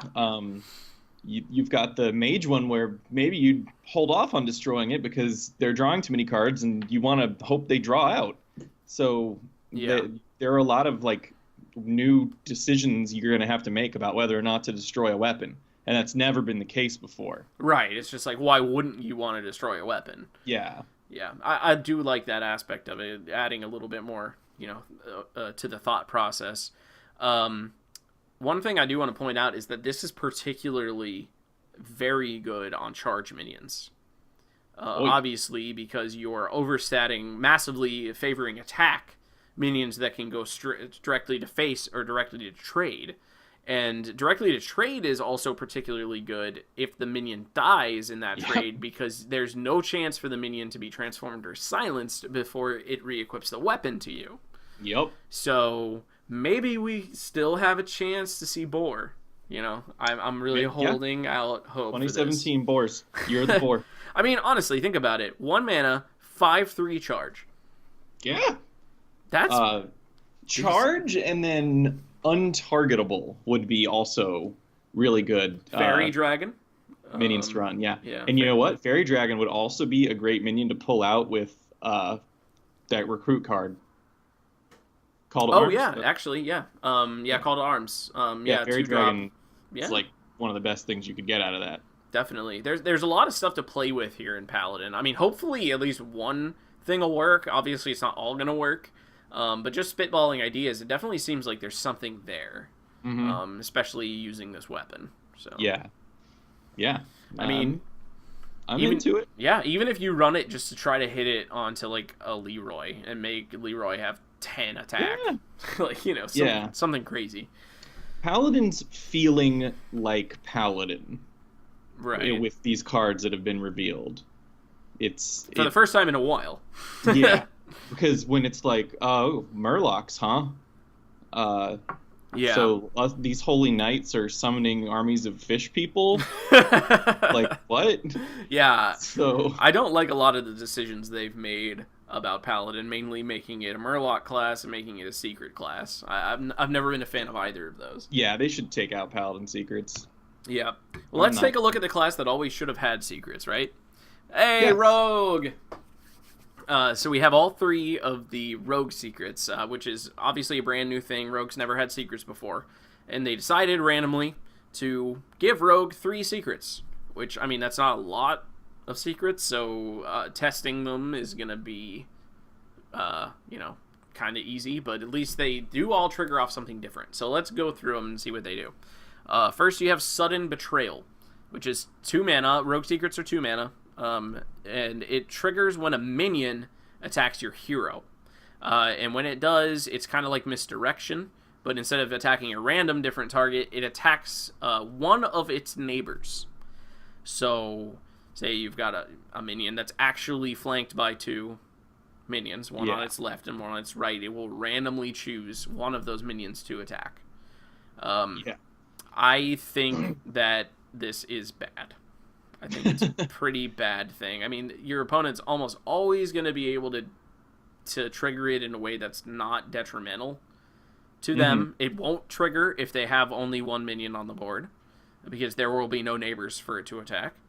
Honestly, the best thing you can say about this, is that you get to avoid an attack. And hopefully it's not just like a 1-1 when you get to do it. But this is the only Rogue secret so far that's triggering off of you attacking with a minion. Right. So you know what you're testing for there, and like there's no, with other classes there are other things that could happen. Like, is it explosive trap or is it freezing trap? Who do I attack? What do I attack with? But this is just like, okay, so if this is that one, then I'm just gonna hit with my 1/1 first, and then my 1/1's gonna die on my big thing, but then my big thing's still alive. Exactly. Yeah. And I think that's pretty much how it's usually going to go down. This is one of those secrets like Mirror Entity or Counterspell where it's only going to be good if your opponent literally has no other options other than to just try to attack face and hope, that it's not Sudden Betrayal, but like one of them's a 4/3 and the other one's a 3/4. Like, that's pretty much like the only time it's going to be a really good thing. I don't think it's going to really see much play. The second one is Cheat Death. Obviously also 2 mana. It says when a friendly minion dies, return it to your hand. It costs 2 less. So we've got a better Getaway Kodo here. Is it better than Getaway Kodo? I don't know. I mean, I like the fact that Getaway Kodo's 1 mana, and the fact that you can get Getaway Kodo off of Hydrologist, and there's like a lot of things about Getaway Kodo that are good. Just the fact that, I mean, this is so playing to Rogue's strengths, though. I mean, getting a minion for 2 less, you're basically shadow stepping it. There's a good chance.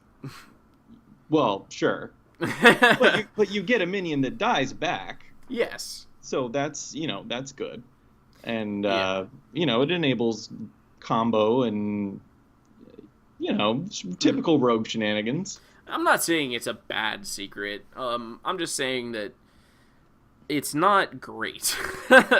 I mean, honestly, in a way, it is like playing Shadow Step for 2 mana and allowing your opponent to decide which minion you return. I mean, at least they have to, use a card on it, like attack into it with a minion or their face or whatever. They have to do something active. Because obviously this secret's only going to trigger on their turn, so you won't get the benefit of trading a minion in and getting it back. So the minion's going to have to be removed by your opponent. I mean, getting a card back's never a bad thing, and discounting it's good. I think it's like okay. Yeah. I think pretty much if you're going to run Rogue Secrets, you run Cheat Death and the next one, Evasion. So that they don't know which one you're using at any point, but you still only have 2. But let's go through Evasion. It is, after your hero takes damage, become immune this turn. So we have like a mini ice block. Yeah. You kind of play around it the opposite way. Like where with ice block, you want to chip them down as close to 1 as you can. And then trigger the ice block. This, you want to hit them as hard as you can right off the bat. Right, before they become immune. Yeah. Which is, like, I don't know. I mean, they can only play it on the turn where they're afraid they're going to die. Because, obviously, you're going to be able to, like, if they just played it down on 2, then you just hit them, and then they trigger, and then it's over. So you can't do like what a mage can do and play ice block on 3 if they have nothing to do because they know it's going to stick around. This could also like hold off a really big aggressive board though. Like if some shaman or druid has out like 5 things, only one of them gets to connect. Yeah, I mean I agree with that. A stall there. If you calculate that the druid has lethal on board with Savage Roar, then you could throw on Evasion and literally evade that one turn of it. Yeah. I'm just wondering really how Rogue benefits in the long term from something like that because they don't have big AoEs or any ways to come back like from a board they're really behind on. Yeah, so, no, that's a good point. Yeah, but Rogue has secrets now. Evasion might at least be worth playing for it's kind of pseudo health gain or just like a little defensive ability. But we'll see. In general, I think they're a little underpowered. Yeah. All right, up next we have the Rogue Spellstone, which is called Lesser Onyx Spellstone. 5 mana, destroy 1 random enemy minion. Play 3 Death Rattles to upgrade it. Then it becomes destroy 2 random enemy minions, play 3 more, and then it's 3 random enemy minions on 5 mana. I think this card's pretty inefficient. There is no Death Rattle Rogue deck that's been good in recent history. I haven't seen anything that makes it seem like it's gonna be good in the new set. Yeah. It just doesn't really seem to have a place. The 3 Death Rattle qualification parameter. That's rough. Like that's really rough. Yeah, I mean if there was like a baller Death Rattle Rogue that was just full of Death Rattle minions, then it might make sense, but that's just not the case. I mean, I hope they're not still over there like really trying to get people to use Jade Swarmer because it's just not going to happen. No, like, and how good? I mean, some decks you play against, they just have the one big dude you want to kill. Some decks you play against, they have 5 things, so even if you're killing 3 at random, you don't know which ones it's going to be. Yeah. It's just, like, what are the odds that you're going to upgrade this thing once or twice, and then it's going to line up with, how, like, efficiently line up with whatever kind of archetype you're playing against. Yeah. I don't know. It seems a little like a dream. They are going to need a miracle. I think this is destined for the dustbin. Yeah. All right, up next we have Elven Minstrel. This is a pretty interesting card. It's a 4-mana 3/2 with combo to draw 2 minions from your deck. Honestly, I feel like this could say draw 2 cards, and it would almost be the same. I mean, how many times could you draw 2 cards and have them both be minions? I don't know how much I like this card. It's kind of hard to combo cards, obviously, the more mana they cost. I mean, Rogue has a lot of 0-cost spells and stuff, so maybe this makes its way into some sort of a Miracle-type deck, but your card draw engine is Gadgets and Auctioneer and Miracle Rogue. And I don't think that's going anywhere. No. So I just find it hard to place, really, a spot for this card. Where it's not difficult to combo and you actually want to draw 2 minions. That's I don't know. It's hard to see that. Yeah, I don't know. It could be a combo. It's basically like if this gets played, it's going to be in some archetype that isn't around right now because Rogue's very about tempo right now, and this is not tempo at all. No, this is definitely a value card. Value, yeah. Yeah, getting ahead, in the future, not on board now. I mean, this could, in a way, synergize with Keleseth by drawing 2 of the buffed minions, but you're sacrificing too much on your turn 4 by playing him. You just want to, play a better minion. Yeah. So I don't see. Yeah, it'd have to be a deck that doesn't really exist now, like you were saying. Yeah. All right. Up next, though, something that could fit into a lot of decks, just because it's just a solid minion on its own, is Falderai Strider, which is a 4-mana 4/4 that battle cries to shuffle 3 ambushes into your deck, which is the opposite of what we've seen in the past with the spell Beneath the Grounds, with shuffled ambushes into your opponent's deck. But it does the same thing. When you draw one of these ambushes, it will summon a 4/4 spider and draw you another card. Yeah. This is just a lot of value packed into a minion that's pretty decently statted for 4. It's very unspecific. Is it good? Who knows? Like, I guess the more cards the rogue can draw, the more chances you have for this to go off. Yeah, I mean, this looks good in Miracle Rogue just because of the draw. But in general, it's just a decent minion, right? Because it's a 4-mana 4/4, which you're not sad about playing, and then you're going to get a lot of value out of it in the long term, whether you're cycling through your deck quickly or not. Yeah, exactly. And Rogue traditionally doesn't have like fantastic choices on 4. They've always been kind of weird. You have like Shares Corpse Flower, which is like decent but kind of fell out of popularity, and you have you had the bug thing that makes the potions. 4-mana 3/2.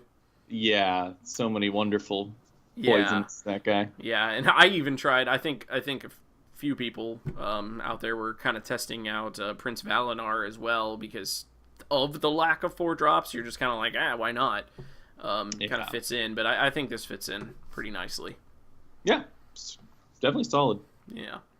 All right. Lastly, we have the leaps and bounds, the best card, possibly the best legendary we've seen, definitely for Rogue, is Sonia Shadow Dancer.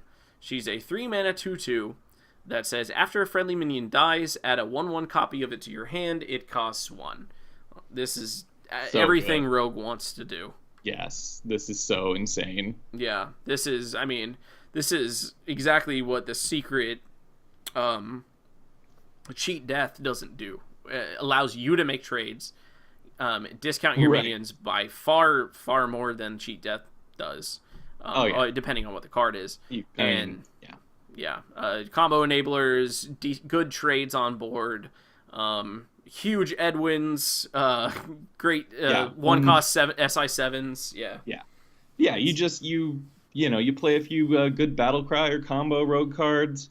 You drop this on turn, whatever, trade, get them all back, do horrible things. Yeah. I think this goes really well into current tempo rogue deck. It's 3 mana, so it doesn't mess with Keleseth. It works really well with pirates, like the South Sea Captain. Getting back a 1-drop South Sea Captain would be really good. Yeah. Your Swashbucklers, getting additional activations on those. This is just going to fit really nicely into a Keleseth tempo rogue deck. It's just going to keep on keeping on. Yeah, this card nutty. It's really good. All right, moving on to Shaman. They're pushing kind of a weird mechanic in Shaman, kind of centering around basic totems, and I've put all 3 of the cards that use it that we've seen all up on this screen. So first we have Kobold Hermit, which is a 2-mana 1/1 with Battlecry to choose a basic totem and summon it. So this is straight up just better than hero powering, because you get a 1/1, yes, and then you get to choose the totem that you're summoning. Yeah, which is like kind of cool. You could easily run this instead of Blood Mage Thalanos, which is something that you would see getting run just for like good Maelstrom portals. And you could also run 2 copies of it. I mean, spell power on demand is something that cannot be understated how good it is, especially in Shaman. So that's good. I mean, could we even see Spirit Claws come back? I don't know, maybe. Oh yeah, that's a card. Yeah. Yeah. I think 90% of the time you're gonna see the spell power one come out. The other 10% it's gonna be the taunt one. Yep. You know, just to be like, screw you, you're not getting through. Yeah. Stat wise, it's a little weak because it's basically 2 mana 1/3 or a 2 mana 2/2. Yeah. But it's the abilities that the totems have. Yeah. There are even boards where you would, I mean, it's just think about it. Like, I have been wanting to summon one particular totem out of all 4 of them, just from time to time. There are times when the Healing Stream totem is completely OP. Just protecting your board from AoE and stuff. So, I can see it getting run, but it's definitely not a given. Yeah, well, synergizing with the other 2 we're going to talk about. Yeah, but let's take a look at the next one, which is Primal Talismans. It's 3 mana to give it's a spell, a rare spell. Give your minions Death Rattle, summon a random basic totem. This is comparable in a way to Spirit Echo, which is also 3 mana and gives your minions a Death Rattle, but that just returns them to your hand. Yeah. I don't like this one at all. I don't think this is good by any stretch. Yeah, both of these, like, I feel like, I mean, you'd never use Primal Talismans unless you were also using the next guy we're going to talk about. But yeah, I don't know, totems they're nice to get for free, without having to spend a card. But, I don't know, why are you going to blow a turn casting this spell just so when your minions die, they become just shitty minions? Yep, exactly. I mean, this would happily get run if we were still in a Grand Tournament meta and we had Stakes still in. Oh yeah. I only remember him as Stakes. I can't remember his real name, but it was the card that had Inspire to give all of your totems to attack. Yeah, we'd use it then, but no, that card is dust. That is rare dust.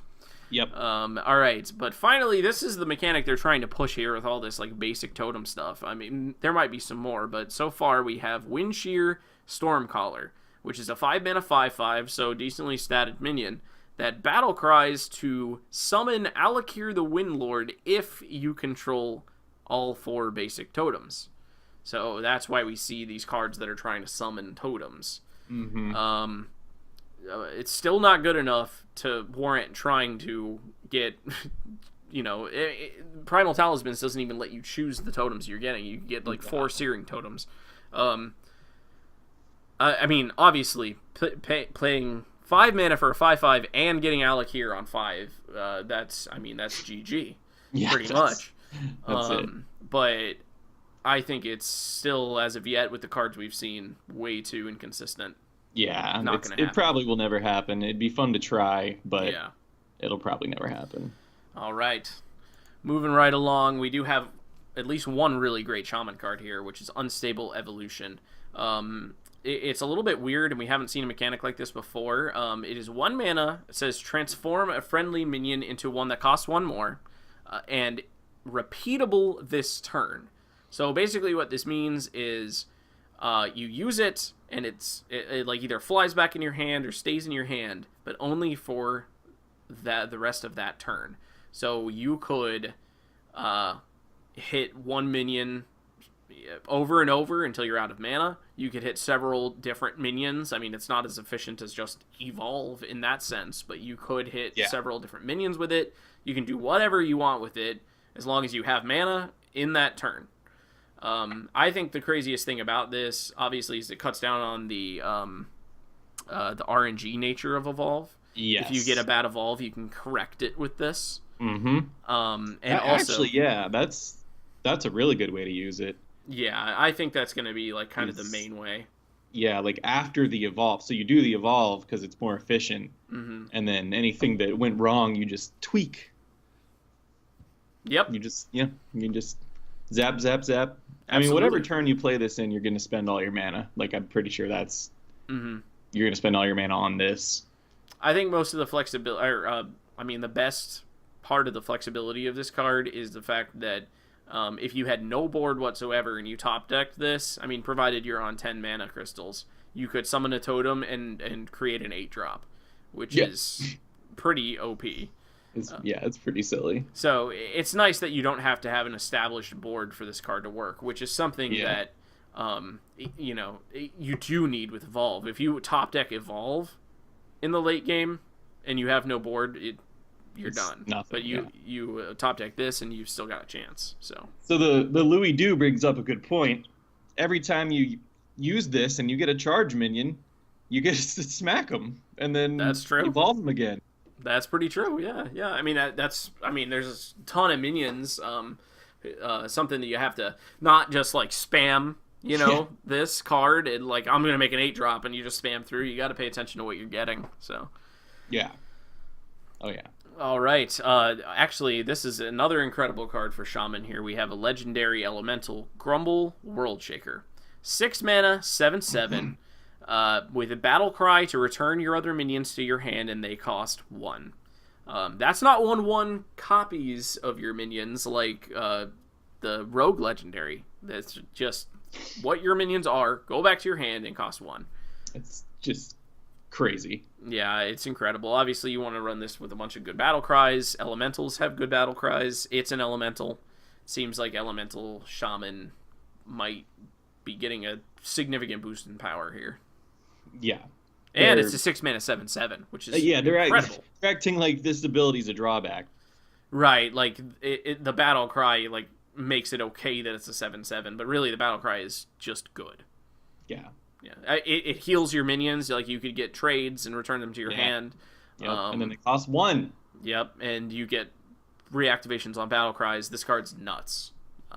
This is definitely gonna wreck some faces. Yeah, I like that they're tagging these swamp monster guys as elementals. Yeah, because they were in WoW. Mm-hmm. And I don't think Bogchamp is an element. I don't think he is either. And I don't think the smaller one is either. Fen Creeper. Yeah, it's like all the ones they're making now are, and those aren't. Yeah, technically those should be. Yeah. But... All right, moving on. We got Warrior, starting with Unidentified Shield. I like these unidentified items. They're cool. So it functions just like all the other unidentified items. It will always give you 5 armor, but when you get it in your hand, whether you draw it or it's somehow generated off a random effect, it gains a random effect as it enters your hand. So those different effects are gain 10 more armor, which is leaps and bounds the worst one. Then you've got Serrated Shield, which is gain 5 armor, deal 5 damage, which is just strictly a better Holy Fire. Yes, it is indeed. Yep. Then you've got Rune Shield, which is gain 5 armor, summon a 5/5 golem, which is Shield Maiden. And then you've got Spiked Shield, which is not another card and might be the craziest one. It's gain 5 armor and equip a 5/2 weapon, essentially an Arcanite Reaper. Yeah. But the weapon's actually called Spiked Shield, though. Right. I think that I think the 3 that are good enough to warrant using this. But I agree. You are going to be really sad if you get Tower Shield +1, the 10 I mean, armor. 15 armor is a buttload. Yeah, but it doesn't do anything. I agree. I know. I hate armor and life gain because I think they're they don't do anything unless they're attached to something else. But 15 is a buttload. Yeah. So I don't think that to emphasize that is a buttload. Yeah, I don't think it definitely finds a home in any warrior deck, honestly. I mean, it could. Control. Yeah, it probably is the best suited for something like Control, but even then, it might not make it in because there's just other better cards. Yeah. Unfortunately, it seems like a lot of the unidentified items are just going to end up unplayable, which kind of sucks. I think they really kind of undershot the power level, especially for not knowing what it's going to be. They should be a little stronger. Yes. So. Yeah, the inconsistency should allow them to be a little stronger. Yeah. It's like, why do I not get to know if I have a Shield Maiden or a Holy Fire? Like, these are all cards, Yeah. They should be, slightly more efficient versions. I think this would be totally reasonable as a 5-drop. Yeah. Yeah. It would look a lot prettier too. Just more 5s everywhere. Yes, 5s. Everything's divisible by 5. All right, up next, they're definitely doing a lot with Control Warrior. Obviously, Warrior's had a good aggro archetype for a while now.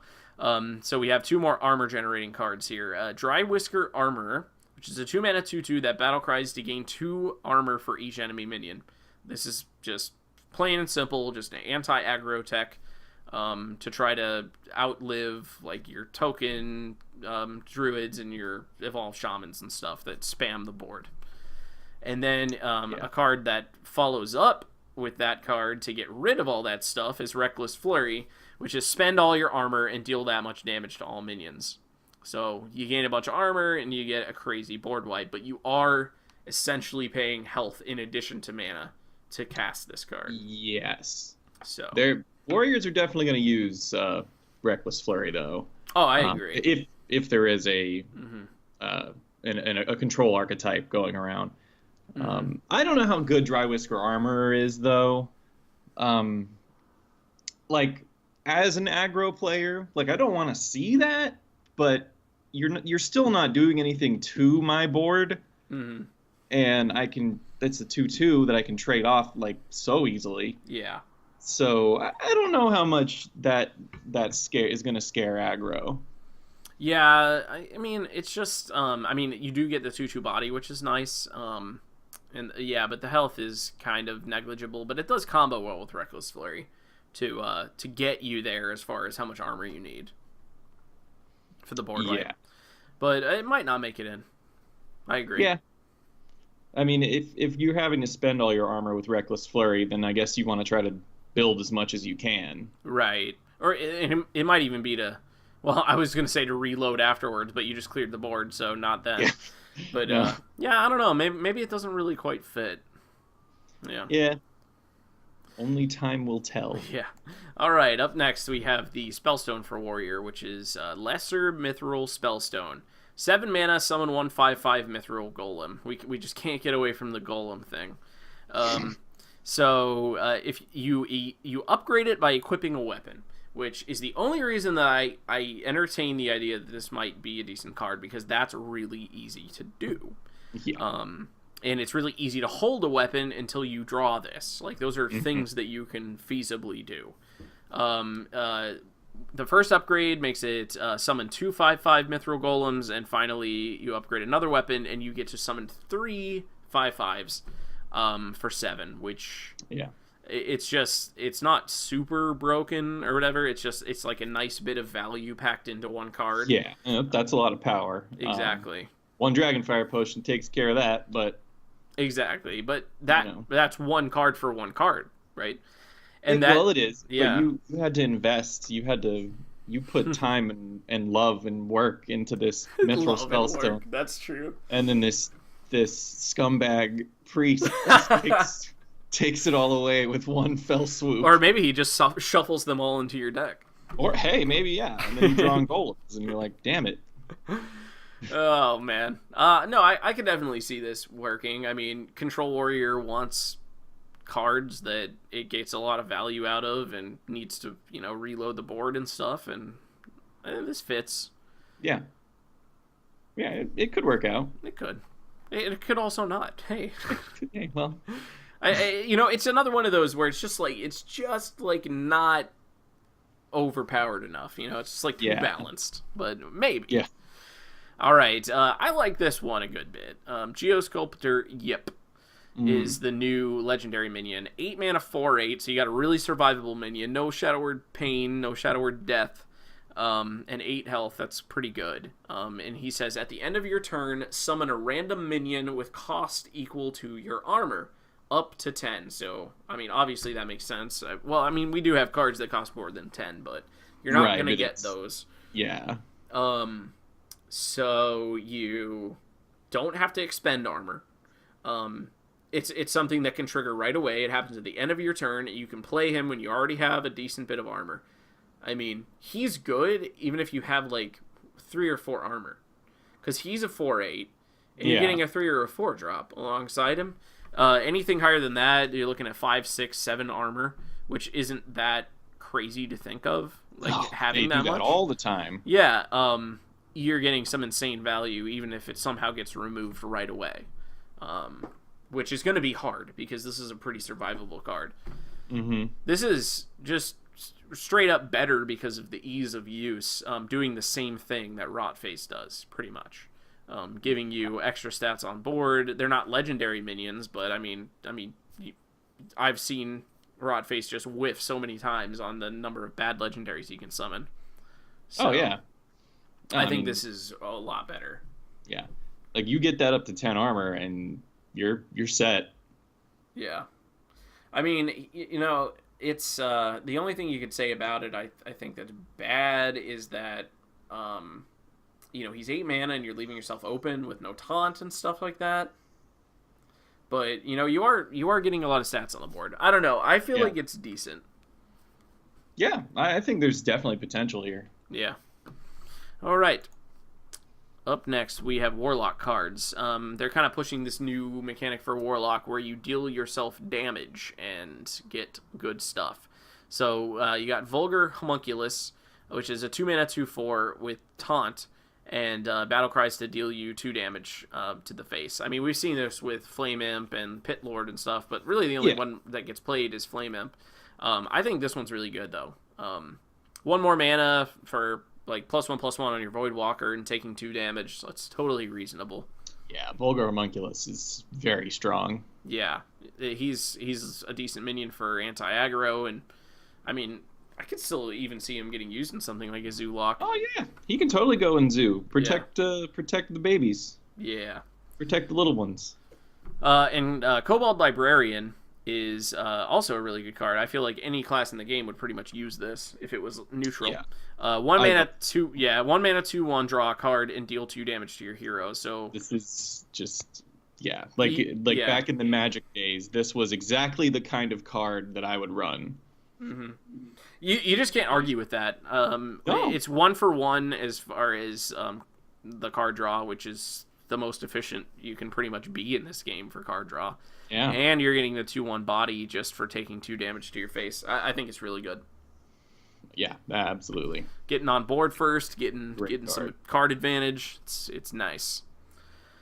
All right, up next we have Possessed Lackey, 5 mana 2/2 Death Rattle Recruited Demon. This is bad. This is just straight up a bad card. Yeah, unless the only demons in your deck are big bad mofos. What do we have though? You've got I think 6/6s are basically your biggest demons. Oh, Doomguard would decent. be like the lowest you'd want to go. Right. Yeah, and then after Doomguard's decent, but like half the time he's going to die on your opponent's turn, and then the charge isn't even going to matter. Yeah. Yeah. Yeah, he's probably bad. Yeah, this is just awful. Nobody's going to use this. No. All right, up next, there is the Spellstone, which this is like the reward they've worked into adding more cards to hurting your face. It's called Lesser Amethyst Spellstone. Deal 3 damage to a minion with Lifesteal for 4 mana. You take damage from your own cards to upgrade. You don't have to take a certain amount of damage, but you do have to take a damage from a card. You can't do it with your hero power, so you've got to use something like Flame Imp or the Homunculus or the Kobold. It upgrades to deal 5 damage with Lifesteal and damage yourself again, and it deals 7 damage with Lifesteal. This is like an okay card. Obviously, it's just like an on-crack version of the Suck card or whatever, the 2 mana for 2 damage. 2 mana, Suck. Yeah, it's called Suck, definitely. Yeah. The problem I have with it is that it gets, it's like not super efficient even at 4 mana for 7 damage. I mean, it's better than like a Fireball or something. Yeah. But I compare this directly to Druid's Spellstone, where you can end up dealing 6 damage to a minion for 1 mana. And, right. And the way that you're upgrading that is by gaining health. So it doesn't need Lifesteal, right? This one, you're paying additional mana for the Lifesteal, which is just going to get you back health that you dealt to yourself. Yeah. So what you're ending up doing is just getting a less efficient removal spell than the druid one. Yeah, I don't think it's. I mean, yeah, the final product is a fireball on crack, basically. Although it can't hit face. Exactly, it can't hit face. Yeah. I think this would be better if it could hit face. I don't see why it can't. It's just a slightly better version of fireball if you could hit face. Yeah. If it could hit face, I'd like it. As it is now, I don't think it's good enough. Nah, it's very slow and. Yep. You know what? This isn't. All these things have some like grand effect when you finally evolve it to the last form. But this one is just like, well, you can kill something. Yeah, and gain back the health that you dealt yourself from the minions you played to upgrade it. It's counterintuitive. The druid one just makes so much more sense in every way. All right. Yeah. Up next, we have Cataclysm, another terrible warlock card. 4 mana. Destroy all minions, discard your hand. So, the reason that Deathwing is good is because after you discard your hand and nuke the board, you have a 12/12. Yeah. After you nuke the board and discard your hand, you have nothing. No resources left. If you're on 10 mana crystals, you could tap and play what? Like some kind of okay thing for 6 or less mana. This is just bad. Yeah, this is terrible. This is awful. I don't know what they're thinking. It's, obviously destroying all minions is a control move. Right. So aggro is obviously not running this. And control shamans historically have very, very full hands. Yes. So, did I say shaman? Warlock. Oh, did you say shaman? I don't know what I said. Control warlocks have typically very, very heavy full hands. So, this is just terrible. Yeah, just bad. Maybe they're trying to make the quest work, but discarding your whole hand to summon 3/2s, I don't know. I mean, that's the only thing that I could see it doing, but even then... Yeah, if you can get the quest to go off. Yeah. All right, up next we have Void Lord. This is a 9-mana 3/9 demon with taunt that death rattles to summon 3 Void Walkers, 1/3 demons with taunt. They are actually Void Walkers when they get summoned. This is a ton of health to throw down in front 15, of your face. Sorry, 18? Yeah. Yeah. 18 taunt health here. Yeah, 18 health to throw down. I mean, it's similar to Spiked Ridge Steed in that way, where, death rattles to summon more protection for your face. Obviously, like a lot of cards in this set, it's weak to silence and transform. But if it does actually death rattle, it's got some good value built in, but it is a little on the high end for a 3/9 taunt. It's like, don't you want your taunt minions to come down early to stave off aggro? Like, what are you doing throwing this down against a control deck? That's the thing. He doesn't swing the board in enough of a direction to justify exactly his mana cost. Yeah, 8+ cards should be the cards that you have in your deck against control, right? And you want your taunt minions to come down early to protect your face against the paladins that are ramming 4/2 weapons into your face and stuff. Yeah, I think this comes down too late and doesn't really do much when it does. Right. So this is probably pretty bad. It's all stall, And what are you doing stalling on turn 9? Like, yeah, exactly. It's not good. Like I feel like Sogoth the Slitherer is better because Sogoth is bad too for the same reason. 5/9, right? And he's untargetable, so he doesn't even have the pitfalls that this guy has with silence and stuff. Yeah. So yeah, basically, it comes down too late to do what it would be good at doing, which is saving you early. Mm-hmm. And finally, the last awful Warlock card that we have to read today. I don't know what's going on with Warlock, but we have the legendary weapon, Skull of the Minari. 5 mana for a 0/3 at the start of your turn. Summon a demon from your hand. What?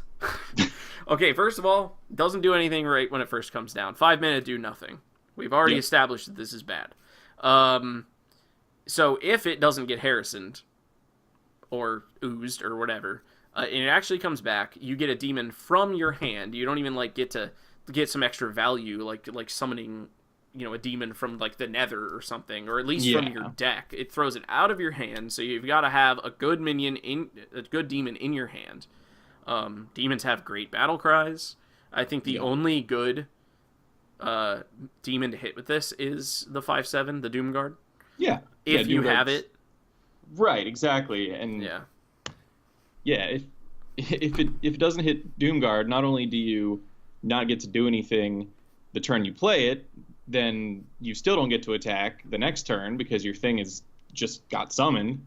So you're just like sitting on your ass for so long. Yeah. Yep. It's just bad. I mean, it's probably just going to get Harrisoned and give your opponent 3 cards. 5 mana, give your opponent 3 cards. No, it's just, obviously, Warlock can't just completely abandon the early game and run only high-cost demons. So, you could just throw a Flame Imp into play with this. You could just, something just bad. All right, and that does it for the new cards. Had to end it on a low note there with Warlock, but Warlock's already got a decent Zoolock sort of thing going on, so there's some support for that in there. Yeah, definitely. Might be okay.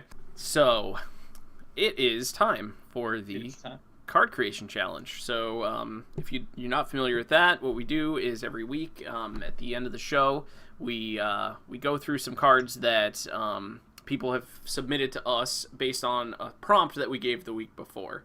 So it might be, like make a bad card good, or design a card with a specific mechanic. And I believe you posed last week's, right? Yes, it was design a recruit minion, or recruit card, not minion necessarily. Right. So we had just found out about the new mechanic recruit, and we wanted to see what you guys could come up with for some cool stuff for that. So let's take a look at what we got this week. Prepare yourself for the ultimate test. All right. Up first, from Overlord CHS, we have a Warlock spell called Darkest Sacrifice, which is 5 mana, destroy a random friendly minion, and recruit 2 demons. I think that's pretty cool. This is like something almost along the lines of like what the Warlock legendary weapon is like trying to do but failing. Yeah. Getting extra like tempo and value out of like recruiting demons directly. Mm-hmm. That's what the legendary weapon should do, right? Is recruit demons. Yes. Yeah, you should get. Why does it not do that? Should get it something immediately. You could obviously build around and only put in demons that are high cost. Mm-hmm. But that is hard for Warlock, as we were just saying. But hey, look at this one. Look, Voidlord is perfect with this card. Oh yeah. Voidlord would be good if the legendary weapon recruited. Yes. Oh man, missed opportunity. Definitely. And you could run eggs with this card. Destroy your egg. Yeah, death rattle minions. And it makes a lot of sense because they were pushing for a little bit this like sacrifice your own minions thing with the Pterodax and the Sanguine vampire guy. Mm-hmm. That eat one of your own minions, and this would be a great card to go in a deck like that. Yeah, I mean, at 5 mana, this might be too abusable, but this is definitely more the direction that Warlock should be going, not what the stupid weapon does. Mm-hmm. Step aside, Team 5. We're going to design the cards here from the Salty Dog podcast now. Salty Dog viewers, I need to be the new Hearthstone dev team. All right.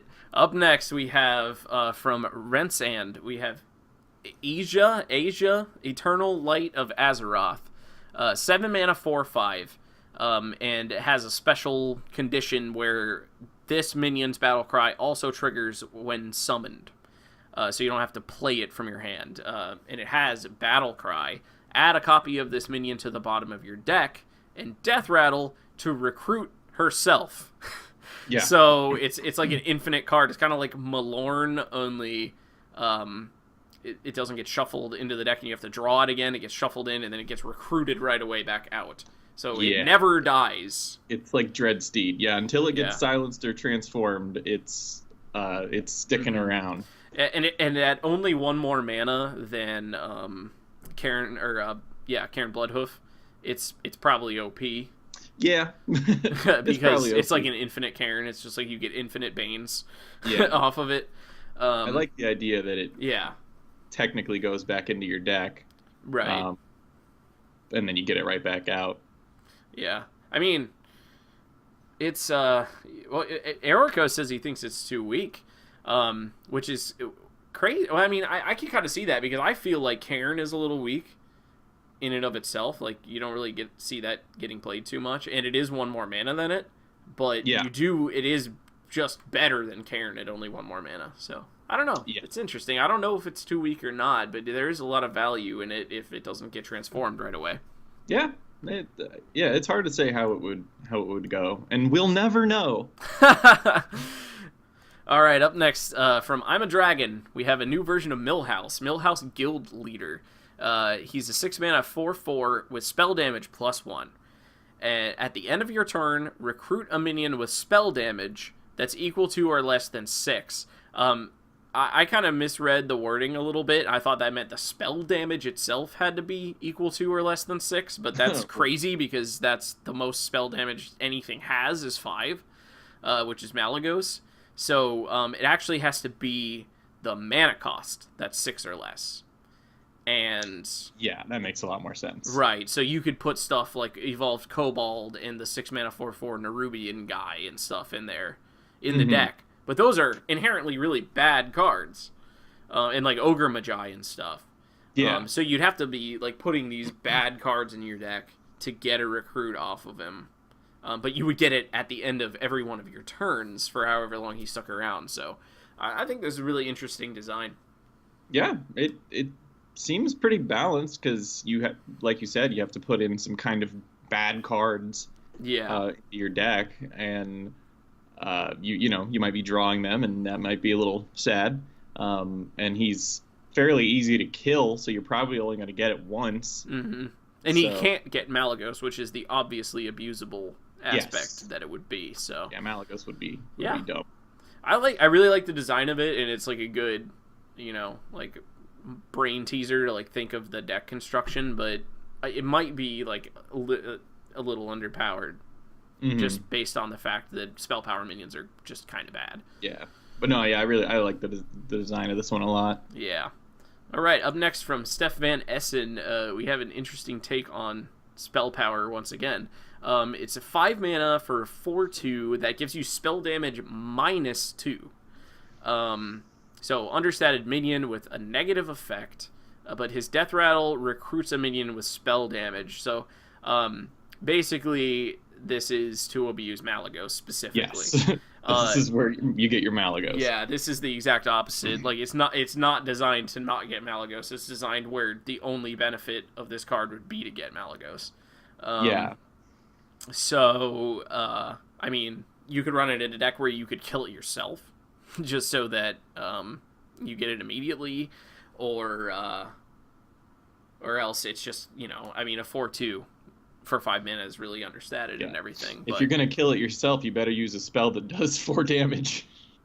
Oh yeah, you're right. Yeah. Oh man. Well, I mean, a mage could ping it twice, stuff like that. But so I wonder if also you got to take into consideration, does he count as a spell damage minion? And I think he would technically, because he does have the spell damage keyword. So if you've got 2 of those in a deck, and one dies, and then he brings out the other one, you're not guaranteed to get Malygos, but then I guess when he dies, you'll get Malygos, so... Yeah, exactly. Yeah. But then, you have this in your deck, and you just draw Malygos, then it's a useless card. It's a piece of crap. This should be called, like Malygos' Kobold or something. Yeah. All right, up next, from Aorikos, we have Volcanic Lord, who's bringing back an old-school mechanic. It's a 6-mana 4/7 elemental with Overload 4, so a hefty price here. But it has Inspire, recruit a random elemental from your deck, and give it +1/+1. So, I mean, elementals traditionally have, like, really good battle cries. So, you're sacrificing the battle cry to pay 2 mana to draw a good minion, put it directly into play, and buff it. And I think it's appropriate that you would be, missing out on one of the best things elementals have to offer for getting that sort of tempo. Yeah. So. I mean, I don't know, you could pull out if Earth Elemental was the only other elemental in your deck, that'd be a pretty good one to grab. Yeah. But it is an Inspire, so unless you're doing this on 8, you're not guaranteed to get the effect on your next turn. Right, so you would pretty much want to do this on 8. This is the whole problem, going back to the Grand Tournament problems with Inspire, is that minions with Inspire technically cost 2 more than they cost. Right, exactly. So that you can actually get their effect. But yeah, it's definitely an interesting thing, and I like the artwork. It's like big ass fire thing with a mace. Like, he's got to have the mace too. So he couldn't just step on you or something. He deals fire damage and blunt crushing damage. Yeah, he's got it covered. It's good. Yeah, I miss Inspire too, Elec, man. Honestly, it was one of my favorite thing. I like to mess with hero powers. That's why, in theory, I like Shadow Reaper Anduin. I just like to be able to, abuse the hero power, change the hero power. I always tried to make Shadow Form work. And Inspire could have been okay if they would have just upped the power level of the effects a little bit more. Yeah. But up next, we have from Elecman, Elecman 24, we have Champion's Flag, which is a 7-mana 1/7 weapon. And it functions like... what's it called? Fool's Bane from Warrior. You can attack as many times as you want in a turn, but you can't attack heroes. And it says, when you kill an enemy minion with this weapon, recruit a minion with mana cost equal to that minion's attack. So either you're taking, a boatload of face damage to recruit minions, or it obviously synergizes really well with equality. Oh, yeah. Stab, a big minion once. And you take that damage, which is probably, you need to pay that cost to get that kind of tempo from pulling out like a big minion from your deck. Yeah, you'd have to make sure your mana curve had representation for a minion with like every mana cost, because it would suck to, first of all, not if you can't remember what's left in your deck necessarily, and then kill something and then not get anything. But I don't know, if it seems like you really would need to know the meta, like really intimately, to know how to abuse, like to know what your targets are that you're going to plan on smacking with this thing. Yeah. When the time comes. Yeah, it's definitely a deck build puzzle, and it's a memory game as you're playing through. Like, so wait, have I drawn all my 4-drops, or just stuff like that? So very interesting. Definitely. You can beat them with a flag. Like, take that. Join me. I feel like it should just be the American flag at that point. It's like, all right. Next is actually yours. Thanks for everybody who submitted, and we will be doing a few games. We're going kind of late here, so we might have to cut the gameplay section short, but we always stick around and play some games with the folks who submitted. So thanks, everybody. Up next from Dookie, we have Slots the Experienced. Go ahead and take it away. Tell us what you made here. All right. I need to wait for it to appear on the stream because I can't see what I did. But I will start by saying that this was an NPC in World of Warcraft that lets you turn off XP gain. And the reason you'd want to do that is because when you go into a battleground, battlegrounds are on a 10 level range, so you can enter a battleground from level 10 to 19, and you'll be with people who are 10 to 19. And they didn't used to give experience. So what people would do is they would, if you guys know what a twink is, and it that is a gaming term, not the other kind. But anyway, what people would do was get a character to level 19 or 29 or 39 and just deck them out in the most absurd gear, go into battlegrounds, and just wreck noobs because, the other people didn't have gear. So what they did was they basically said, all right, well, battlegrounds are going to give XP now, so you can't, just hang out at level 19 forever and wreck people. But you can turn off your XP. But if you do, then you have to do battlegrounds only with people who have their XP turned off. So then it was just twinks fighting twinks. So yeah. Listen, no one ever take this conversation out of context. Yeah, please. right. So anyway, he's a 4-mana 1/1, and he recruits a 1-cost minion and gives it +2/+3. So he takes your little weak minion out of your deck, and he twinks them. Yep. He equips it with all those elite blues and stuff you get from all those dungeons to twink out your character. Gives him the Tiger Strike mantle and the Reef Axe, and I'm trying to remember my twink gear on my paladin. But yeah. Yeah, no, I like it. It's got, a solid foundation in World of Warcraft, and it makes a lot of sense. It kind of reminds me of Hobgoblin, who would buff 1-drops or 1-attack minions and or 1-health minions, I think. But yeah, I mean, obviously the recruit makes it better. Sweet. All right. Lastly, is mine. I made a priest epic minion called Fearless Martyr. He is 6 mana for a 4/4. Very simple. Death Rattle. Recruit a legendary minion. Oh man, I forgot. I didn't use the updated art. Dang it. Oh well. I had Dookie make this like fiery background, and then I didn't use it because I'm a scrub. But anyway, I just got the idea that it would be really cool to have a card where like the inspiration behind it is that he's like gonna be avenged. You got this like he's just like this dude. He's out there, like trying to stand up for what's right or whatever, and it gets taken out, and then he gets like a legendary minion to come in and like avenge his death. Yeah. So that's why he's a martyr. So yeah, that was where my head was at with that one.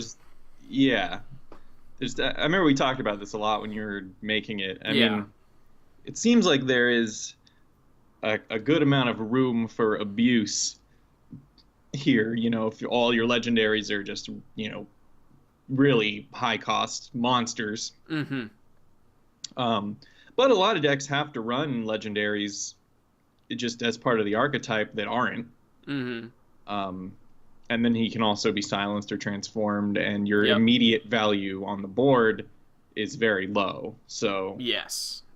Yeah. This is definitely a high roll card. I always end up making high roll cards for the challenge because I think they're like interesting, even though in practice I dislike them. It ruins the game. Yeah, in practice it's terrible. But yeah, it was really just the concept that I got hung up on. I was like, I can't get over this. It's too cool. Yeah.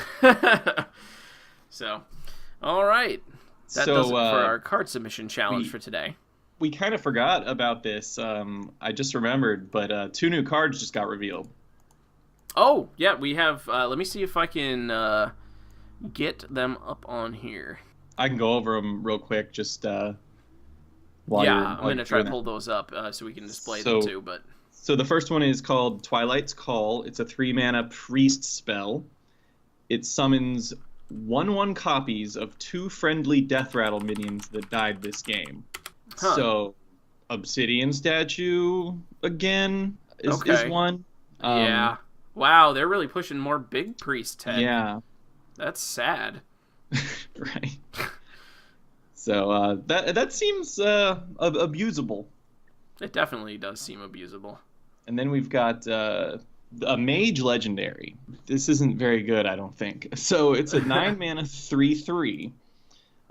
She's called Dragon Caller Alana. Okay. Battle Cry. Summon a 5/5 dragon for each spell you've cast this game that costs more than 5. 5 or more, sorry. Interesting. So, one thing is it's immune to Dragonfire Potion. Right.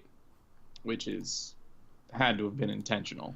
So yeah, interesting. I don't think it's terrible. Obviously there are spells that cost more than 5 that you want to play in Mage. And they're immune to Dragonfire Potion, which is nice. Yeah. So, Yeah, I don't know. It's weird. It is weird. It might be enough like value in the late game to play. Maybe. I mean, after you've done a couple, Firelands portals and Flame Strikes and you just throw her down and get 2 or 3 5/5s. It's not bad. Yeah, it could be okay. All right, and I'm going to pull up a picture of the other one that we just talked about, Twilight's Call. Yeah. Definitely got some big priest. Yeah, that says big potential. priest all over it. Summon 1/1 copies of 2 friendly death rattle. Yeah, I mean, obviously you want to hit statues with that, and also just shuffle in more copies of the same OP minions that you want to summon later. Yeah, I mean, I guess when those 1/1 copies die, then they go back into the resurrect pool. Right. And they come back full power. Yeah.